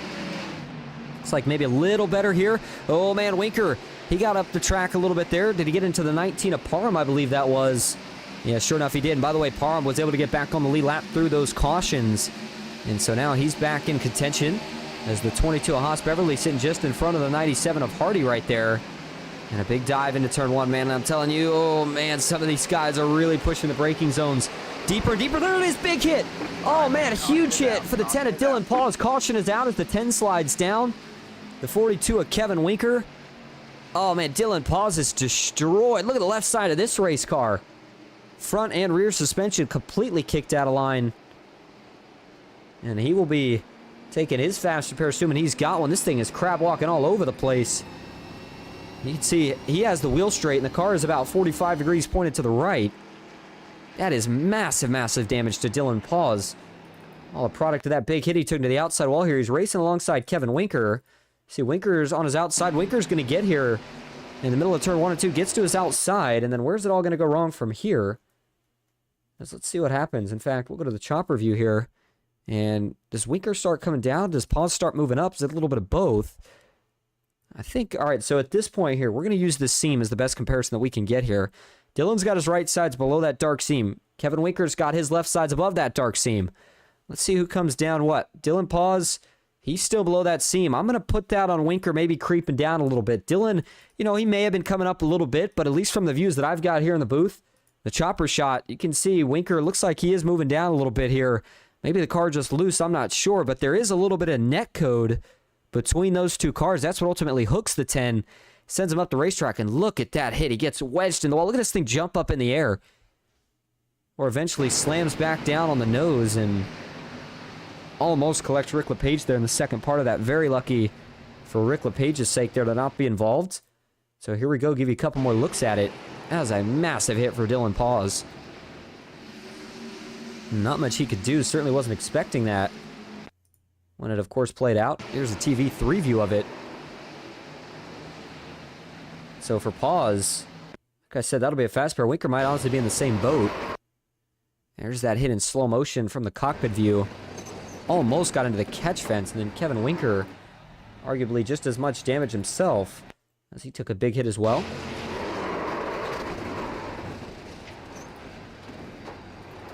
All right, give you one more view of this here before we go back live. Show you that hit one more time for Paws.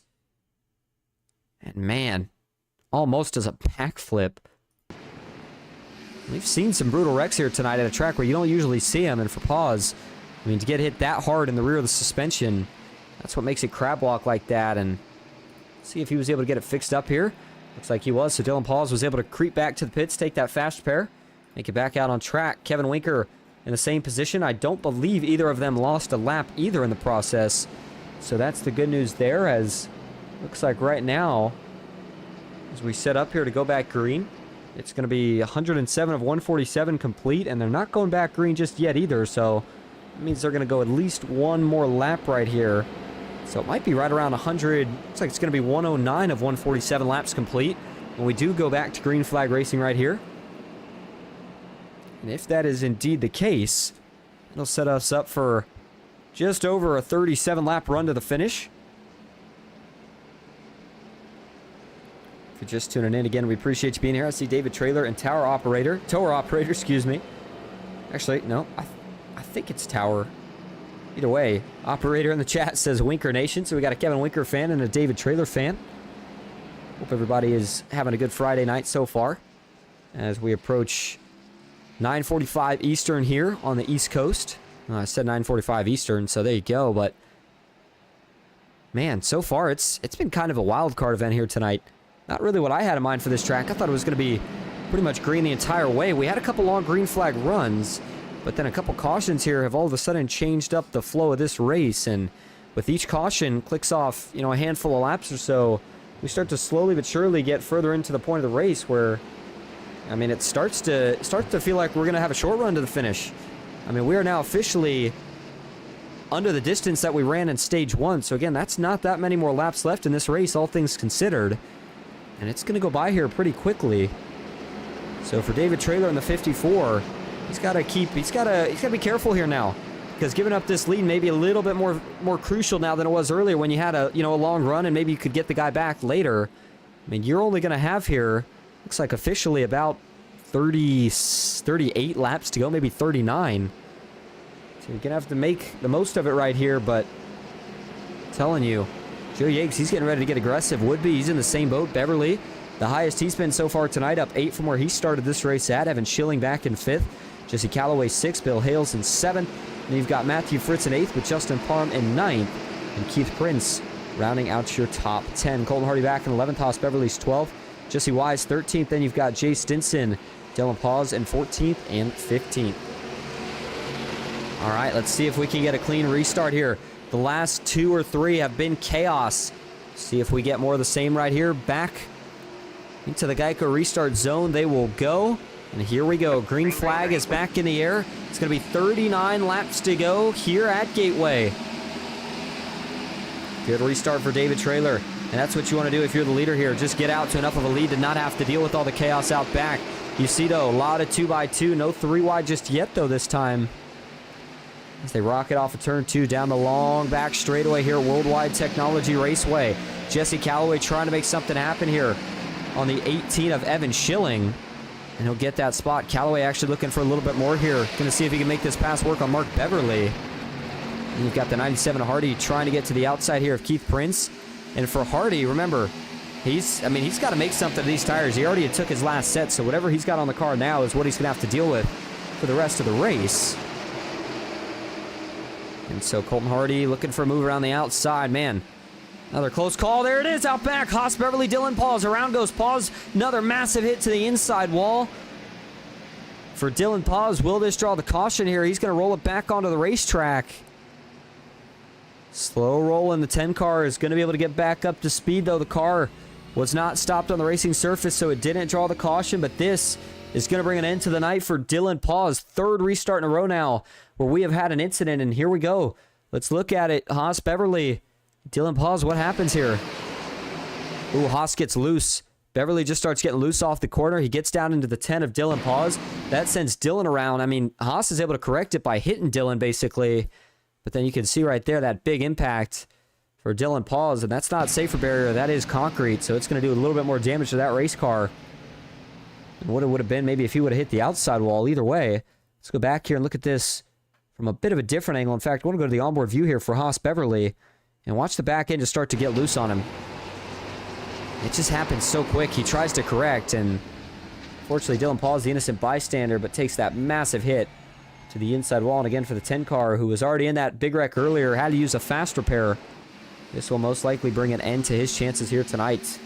Maybe bring an end to his night altogether, as I don't even know if he'll be able to return to the racetrack. See it rip the rear bumper off. Saw major damage to the right front suspension and the right front as well. And so as we go back live now, Dylan Paz currently sitting in the pits trying to work on some of those repairs. At the front, though, it's David Traylor currently being scored as your leader. Joe Yates is 2nd. And you've got Jesse Calloway back in 3rd with Clinton Woodby in 4th. Mark Beverly going to slot into 5th. Evan Schilling 6th. Matthew Fritz 7th. Bill Hales 8th. Colton Hardy back up tonight now. Justin Parham rounding out your top 10. And it's Kevin Winker back in 11th with Jay Stinson 12th. Keith Prince in 13th. Jesse Wise 14th. Charles Van Schaik in 15th. And then there's Haas Beverly. You wondered how much damage he got. Whatever it is, it's all contained to the right front. He sits in 16th. Rick LePage 17th. And it's Dylan Paz back in that 18th spot. And again, he is retired from the race at the moment. All right. So 114 of 147 laps now completed. It'll again be 115 when they cross the line this time around. I'll tell you what. It's going to be still, when they hit 117, that'll be when they hit that 30 lap to go marker. But there's still plenty of time here to try to make something happen. I got to feel like if you're Joe Yates, you're still close. It's not like you lost too much on that restart, but you don't want to let these tires wear out too much, I think, if you're Yates. I think you want to try to pounce on this position here the same way that you did when, Traylor made that mistake earlier. That mistake got you the spot, and he wasn't able to get it back. So I think if I'm Yates here, I'm trying to do the same thing, but, you know, he's probably not going to make the mistake this time. That means that Yates might have to try to force the issue a little bit himself. Just looking out the gearbox of Yates. There's the gearbox of David Traylor looking at the front end of Joe Yates' race car. Joe Yates starts to close in now a little bit. 116 of 147 laps completes. See the fire out of the pipes. I'm tell you what, if we were in the Cup cars here, you'd see a lot of shifting. You don't see that in these Xfinity cars. They are geared just about perfect for this racetrack to max out as they get to the corners, and then of course a good gearing ratio to not have too much wheel spin on the exit of the corner, but at the same time we've certainly seen drivers fighting, getting loose quite a bit here tonight. And oh man, Joe Yates really closed it up to the center of the corner right there. Not enough though to set up a move on David Traylor, at least not this time around. And if you're Joe Yates, you're just going to be working on him here, trying to make him look in that mirror, make David Traylor make a mistake. And I showed you that gearbox view. I'll show you again. I mean, when you look in the mirror, this is basically what it feels like. That's how big that car looks. And when you're Traylor, you're trying to focus out the windshield, but it's hard to do when you've got a car running this close. For Joe Yates here, what's he going to do into 3? Does he take the wider arc? The same thing Traylor was trying earlier to pass him. He does. Joe Yates got a wider entry. Can he make it work on exit? Not that time. David Traylor had a very good exit to the corner. Meanwhile, in 3rd, how about Jesse Callaway? This is the highest position he's been up to so far tonight, up 4 from where he started. And Clinton Woodby still hanging around the top 5. There's Mark Beverly back in 5th, Evan Schilling 6th, with Colton Hardy in 7th, Matthew Fritz in 8th, Bill Hales in 9th, and Kevin Winker currently rounding out your top 10. Jay Stinson back in 11th, Justin Parham 12th, Keith Prince 13th, Charles Van Schaken 14th, with Jesse Wise in 15th, Hollis Beverly 16th, Rick LePage in 17th, and then again Dylan Paul is still in 18th after the damage that he sustained in that last incident, which did not bring out the caution, by the way, so we are still green as we are getting ready to hit that lap 120 mark, which will mark 27 laps to go in the Muehlberger Custom Homes 184 here at Gateway. And by the way, you might have heard me kind of interchanging the two terms Gateway and World Wide Technology a few times here tonight. That's because the track it's the same name, kind of goes by different things. The official fancy engineering name for it is of course World Wide Technology Raceway, but the general name and what it used to be known as is just Gateway, located here in St. Louis. And so as Clinton Woodby in that bright orange Toyota Supra tries everything here to see if he can close this gap on Jesse Callaway. David Traylor has now started to extend the gap that he had on Joe Yates. Went from about 0.3 of a second, now has it up to about half a second. So for David Traylor, the chance to capture another win. And oh, Yates made a mistake.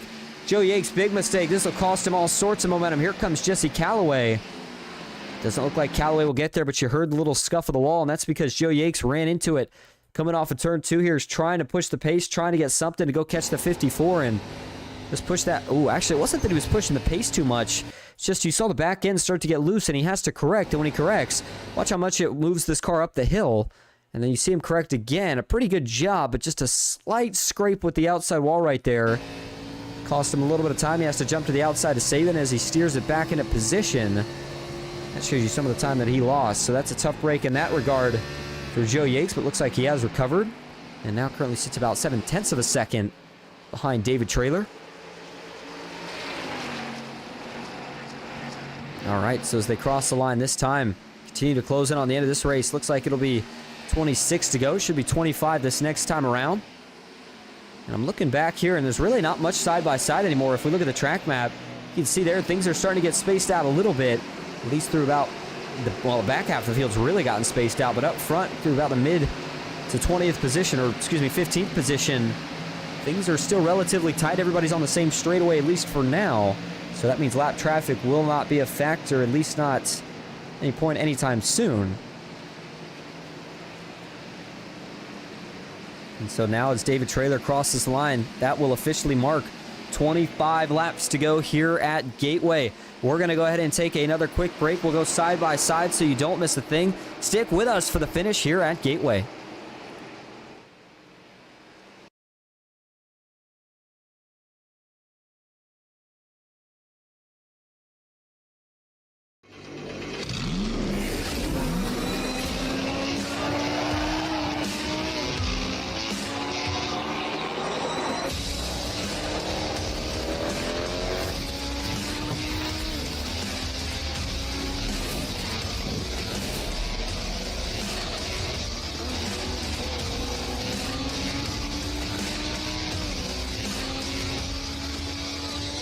I played a couple of simulators, and this was like very responsive. Especially the hydraulics and stuff, the motion and stuff was really, really on point. But you feel like you're really driving. It feels real. It adds so much to the experience. It's just really, really cool. It was pretty awesome.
Green flag is in the air. We are racing.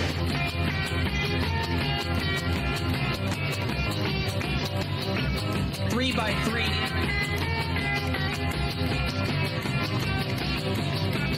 Almost no trouble. Around goes Alex Hill. On into the outside wall goes Hill. They're wrecking big time out back. We're not going to throw a caution.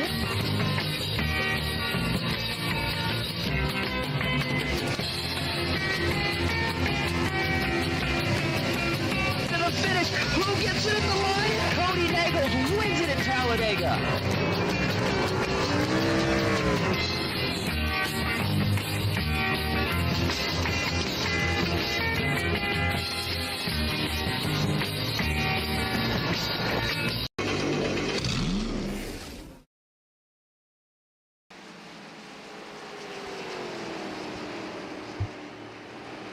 Welcome back to World Wide Technology Raceway, where we are closing in on the end of the race, but right as we came back from break, you saw it, caution for the 42 of Kevin Winker, I do believe. I don't see really any damage on the 42, but we got incident that he may have had an issue, so we'll go back and look at that in just a moment, but oh boy. Well, this sets us up for an interesting finish, and for David Traylor, that's not the break he wanted to see. Looked like he may have had this thing in the books. If anything, all he had to worry about was his teammate Joe Yakes, but with this... And now we're starting to get to that point where I would consider this a late caution. Starts to change the dynamic up even more as... See what happens here. Going down the back, that's Jay Stinson, Kevin Winker racing side by side. And as they get to the corner here, Jay... Ooh. Some contact that sends Winker around. That was a heck of a save, though. By Kevin Winker, locks it down, does a 360. And then once he got it straightened back out, was able to keep rolling. So he didn't actually get any damage, but again, it did bring out the caution. Let's look at this from the chopper view and see if... Does Stinson move up a little bit here? Does Winker move down, or was it a little bit of both? So you see Jay here. He's leaning on the right rear, the left rear, rather, of Winker. And ooh, that's what happens. Kevin Winker gets into that outside wall and just moves him down just a little bit. In fact, I should say, I don't know if he... Does he get into the outside wall? No, he doesn't get into it, but he gets close, and then he's going to try to make an adjustment. So watch here. You see Jay Stinson. He's got his left side just a bit below that seam. And then right here, you see Winker start to move down. He realizes that there's a wall there, so he's got to move back to the left. And when he does that, just moves too far left. And, I mean, really just kind of comes across the nose of Jay Stinson. And as the 42 goes for a slide. Again, no harm, no foul. Not a big deal, not a big issue or a big incident, but still something that's going to make the 42 car have to reset. He'll lose pretty much all of his track position just about. And for Stinson, I don't think that gives him much damage. I think he's okay. Give you one more shot at this here before we go back live up front. Actually, I do want to show you what it looked like here too from the viewpoint of Kevin Winker. All right, here we go. So for Kevin Winker, watch what happens here. This is the cockpit view. Now, and this is really, really interesting here. Only Gateway has kind of a feature like this, but notice that the wall starts to jet out right here. So you kind of you can almost make another lane just briefly. It's an access road for some of the safety vehicles to get onto the racetrack, but then it closes up. Winker sees that, doesn't want to run into the wall. That's why he makes that adjustment to the left, and ultimately gets himself turned off the front nose of Stinson.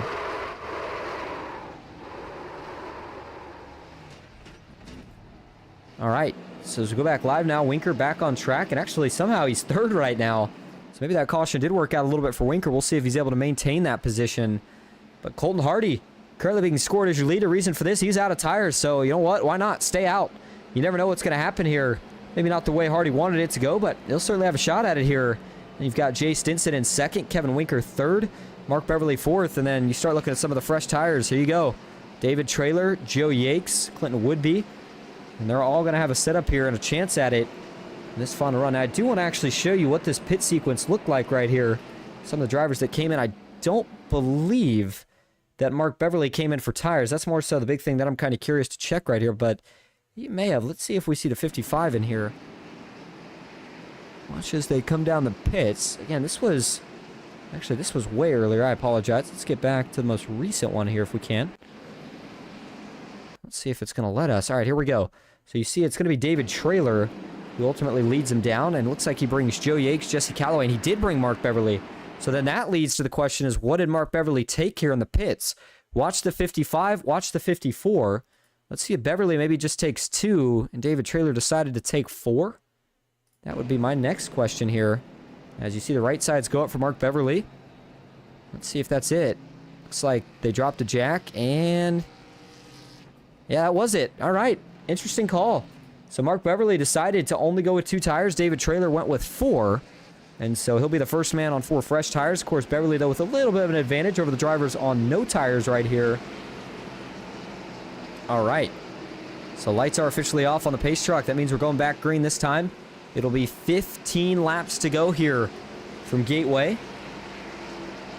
And 15 laps to go with some of the restarts we've seen and some of the chaos unfolding after. I wouldn't be shocked if we still had another caution or 2 in the schedule, if you will.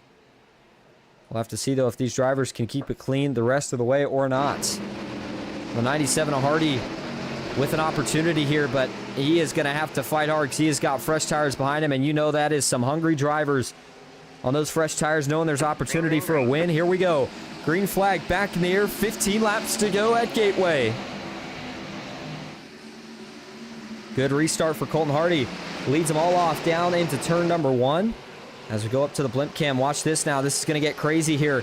Watch for some of the 3 wide that you see down the backstretch here, maybe into the turn.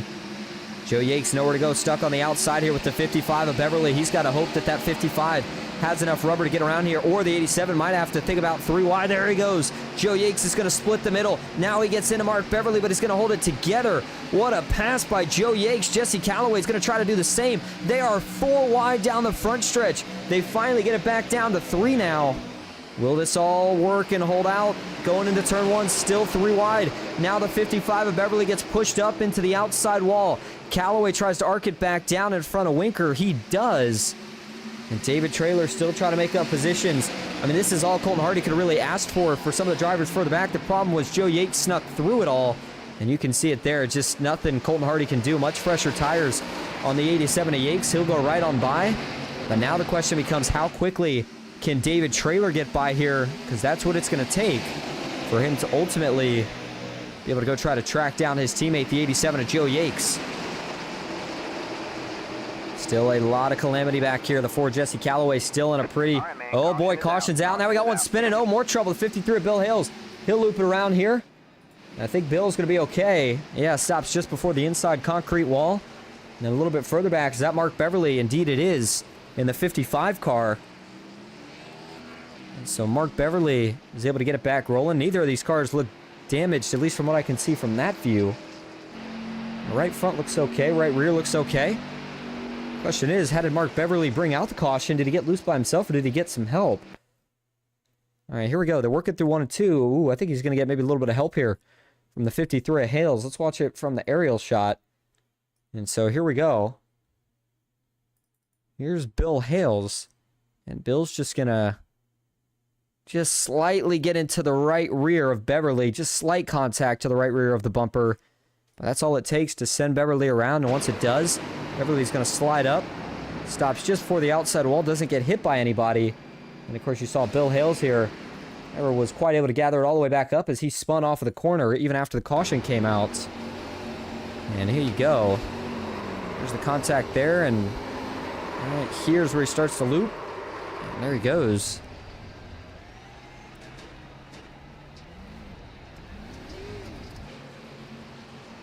So for Bill Hales, it's a slide. He'll lose his track position. Mark Beverly in the same boats. As saw Beverly slide up, there's Hales going around. Nobody else gets collected. And so this is going to now set us up for a restart within 10 laps to go. And up front, you got Joe Yates leading the way in the 87. And then it's the 97 of Colton Hardy. And, you know, if by the way, let me say this. If you're Colton Hardy at this point in the race, the more cautions you get, the better. Because he knows he's going to get eaten up by the guys on newer tires. So his goal at this point is going to be just hope that we get a lot of cautions. Then maybe just a two-lap overtime shootout at the end where he doesn't have to worry about losing as many spots. We'll have to see what happens, though, here, as I believe this restart will be either with 8 or 9 laps to go, or excuse me, 9 or 10 laps to go. No, it will be 8 or 9 laps to go in this race, depending on if we get that one to go signal this time or not. And then once we get the green flag, don't forget that we actually have to make it to the white flag before the race will be deemed official, so we still got the chance for potentially another couple of cautions. As the other thing that obviously fuel's not a concern. I think tires were the only concern here potentially for some of the drivers that, you know, are going to be on older tires such as Colton Hardy, and you just don't have any extra sets left. It's tough on old tires. One thing that might help a little bit, this will help everybody though in general, is, I mean, look at the time frame here. Looks like it is in sim time now just about 6:30, and so that means that track temps cooled down a little bit more at 82 now. And as the lights, or excuse me, I guess I should say as daylight continues to die and the track starts to get more and more shaded, in fact completely shaded now, I can tell you that grip level is going to continue to go up more and more. So at 10 laps to go, boy, it's going to get wild. It's going to be exciting for sure. As pace truck, the lights are still on, by the way, so that means we'll be going back green with 8 laps to go if we get the one to go signal this next time. So we've already had a chance to talk to your top 3 about one thing or another here tonight. As we get, well, I take that back. We'll let these guys stay in the zone. I know they're probably getting ready for, like I said, what's going to be easily the craziest restart of the night. So we won't interrupt. We'll leave them all alone. And so you figure 8 laps to go, which is, like I said, when I expect we're going to have this restart.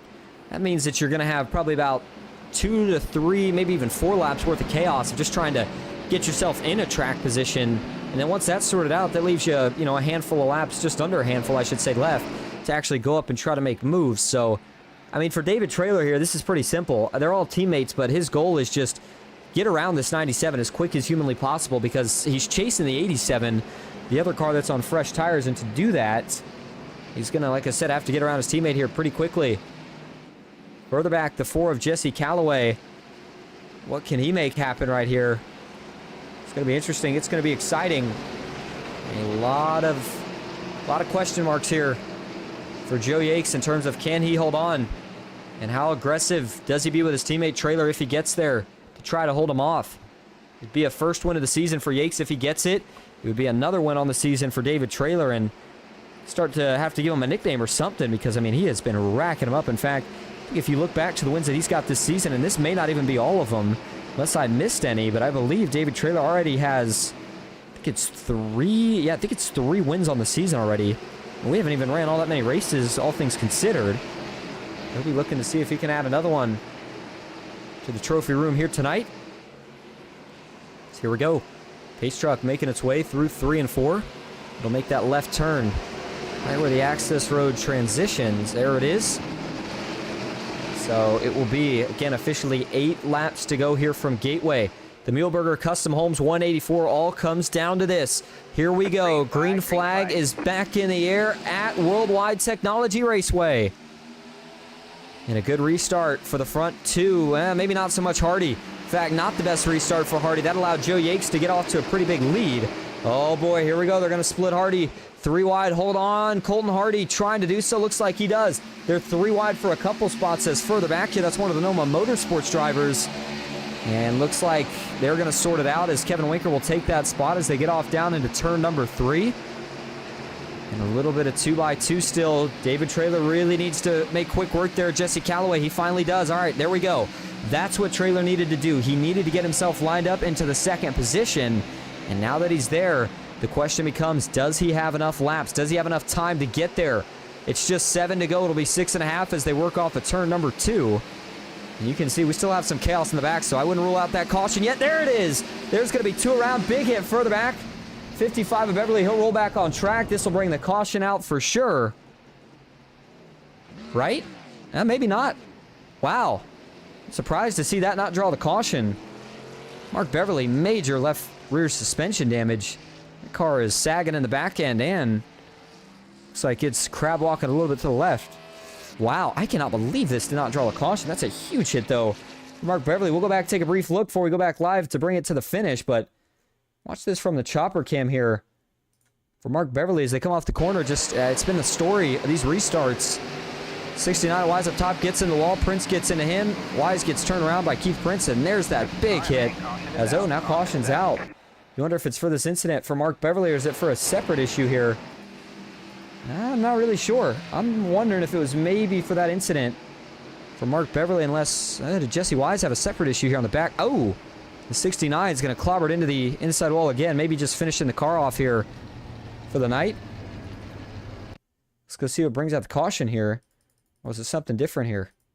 Jesse Wise gets into the corner. Suspension still broke on this car, and he's in the safer barrier and just never gets out of it here. Creeping slow, and the caution eventually comes out, so... And for Jesse Wise here, he's going to put the throttle back down, but looks like maybe just doesn't have any steering and decides that he wants to KO the inside wall. So as he hits the concrete, that will bring out the caution after that incident that we saw for Mark Beverly and a few others. So as we go back live now, all of a sudden this is going to put us into an overtime finish finally, which will be a 2-lap shootout to decide it. So as we set up for that, everybody staying out on the racetrack at this point. Joe Yeags still your leader. David Traylor now back to second. Jesse Calloway third. Clinton Woodby fourth. And Matthew Fritz currently rounding out your top 5. All right, we're going to go ahead and take another break. We'll be right back. Stick with us for the finish here at Gateway.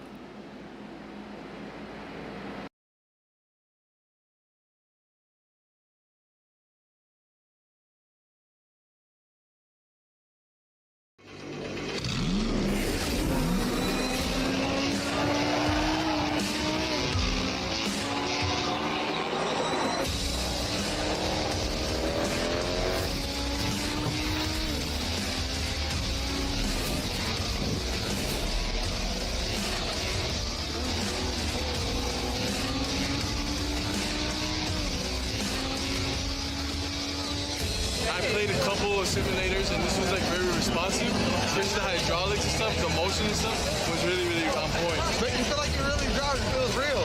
It adds so much to the experience. It's just really, really cool. It was pretty awesome.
Green flag is in the air. We are racing.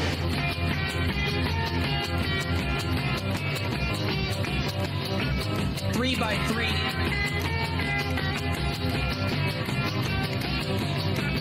Almost no trouble. Around goes Alex Hill. On into the outside wall goes Hill. They're wrecking big time out back. We're not going to throw a caution.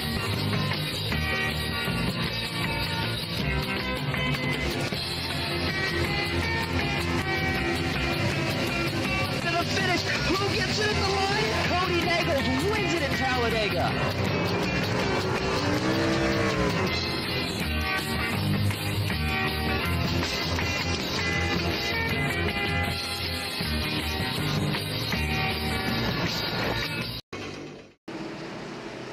All right, welcome back to the Muehlberger Custom Homes 184. Here we go. It'll be overtime attempt number 1. And again, field in the hands here of Joe Yakes and David Traylor. They will lead the front row. Back to green, 2-lap shootout. We got to make it to the white flag for this race to be official. As the pace truck pulls off potentially for the final time, they'll work back into the Geico restart zone. Here we go. Green flag is in the air. We are back racing at Gateway. And it's a good restart for the 87 of Joe Yakes. That's one of the big things that he needed. He's got to hold Traylor off here for another lap, but he's got to get clear this one to have a shot at that. And looks like Traylor shuffles in quickly, but just in front of Clinton Woodby, rather. Will the 92 try to jump out of line here? Not yet. Woodby not daring to make that move just yet. Further back, a little bit of 2x2, but it looks like for the most part, everybody has kept it clean so far. Here we go, through 3 and 4. Can Joe Yakes get off clean? The answer is yes, he can. White flag in the air, 1 lap to go at Gateway. Joe Yakes going to try to hold on for everything he's worth right here. The 87, does he got pretty good momentum through the corner? Yes, he does. Traylor tried to get in a little bit too hot, slips up. Traylor might have one more shot at it, though.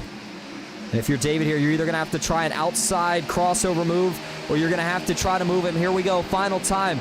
Traylor backing up the entry, trying to get high. Watch for the big arc down.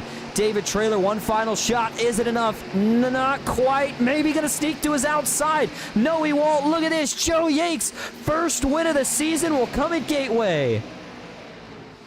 And man, David Traylor gave him a run for his money right down to the end, but just not quite enough.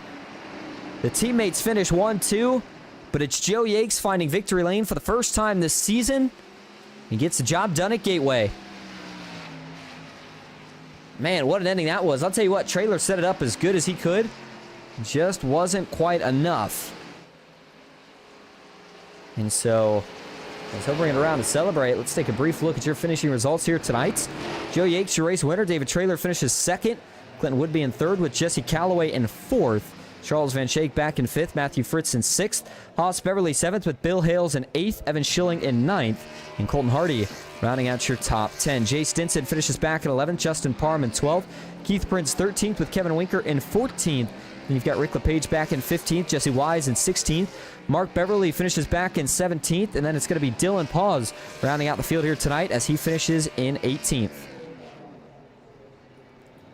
All right, so as Joe Yakes continues to burn it down and celebrate, we're going to go see if we can grab your top 3 for interviews. Stick with us. We'll be right back here at Gateway.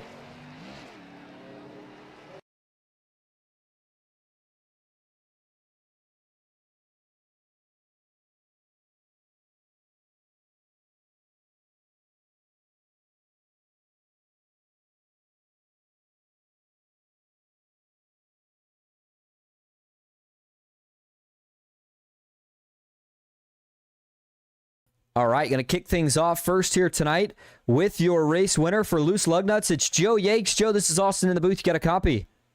Sure do. How's it going? Good. Well, there you go. Hey, you said earlier, chance to find victory lane for the first time this season tonight, and you get the job done. Man, do you think it played in your favor that came down to a short run?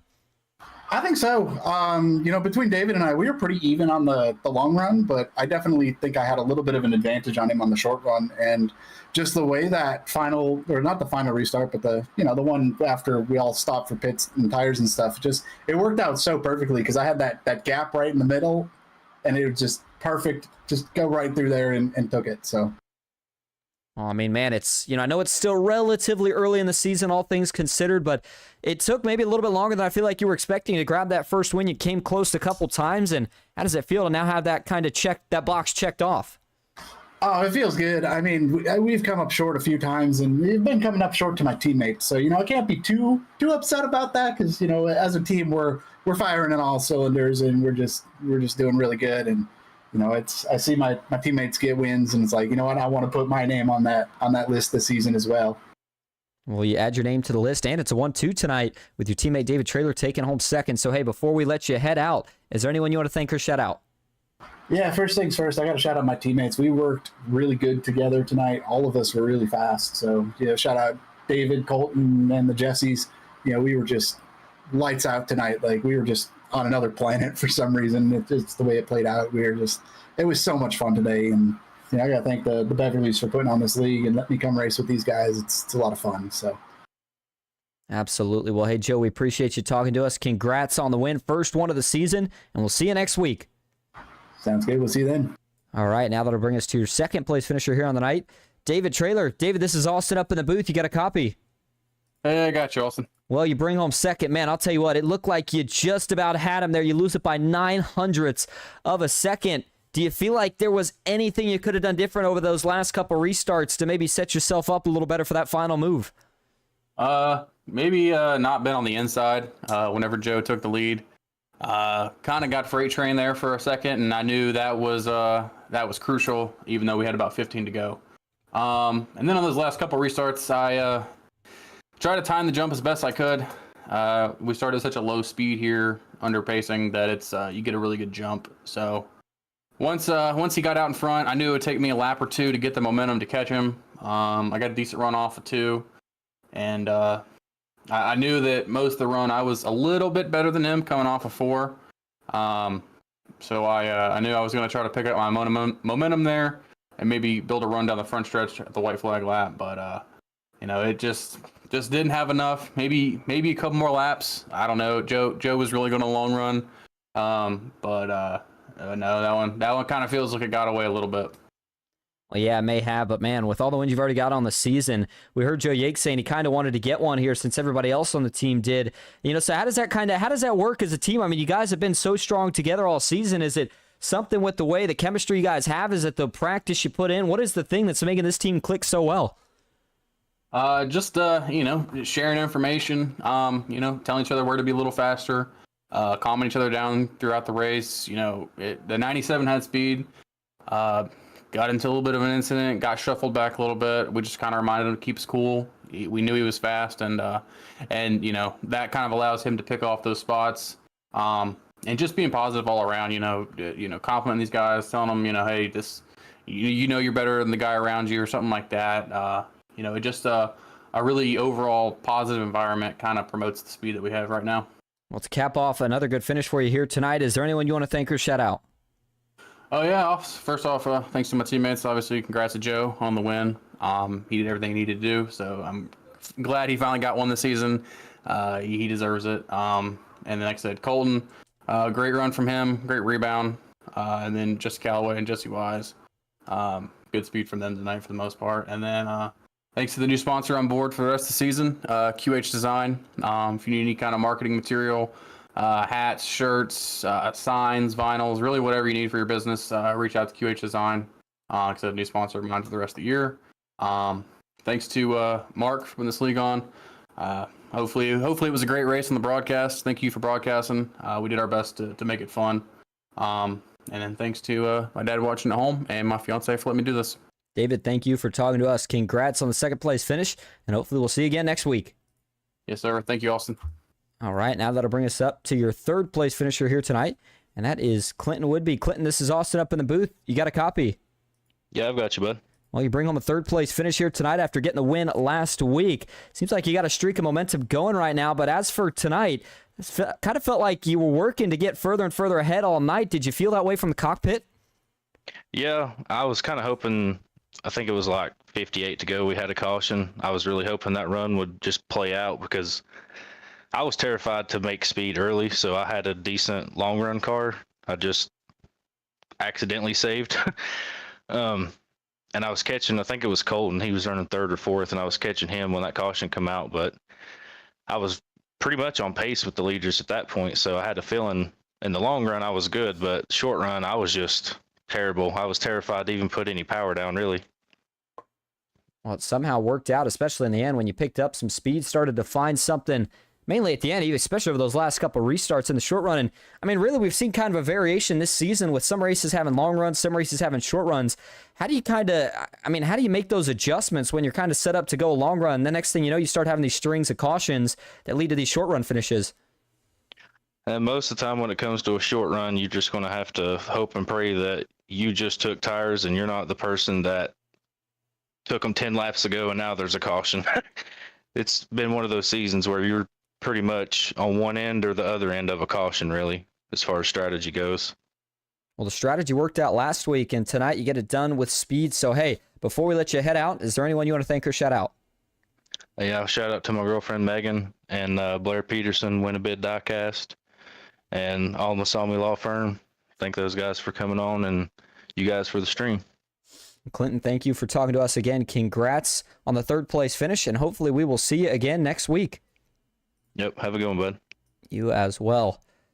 All right, well, that is just about going to wrap up our coverage here tonight. Another great race. Boy, that one was kind of a race of attrition, though. Ultimately, though, it's Loose Lugnuts that gets the win again. This time, though, it's Joe Yakes that gets the job done here at Gateway. As always, thank you all so much for tuning in. I hope you enjoyed. We'll be back next Friday with more Asphalt Outlaws Racing, and until then, have a good night.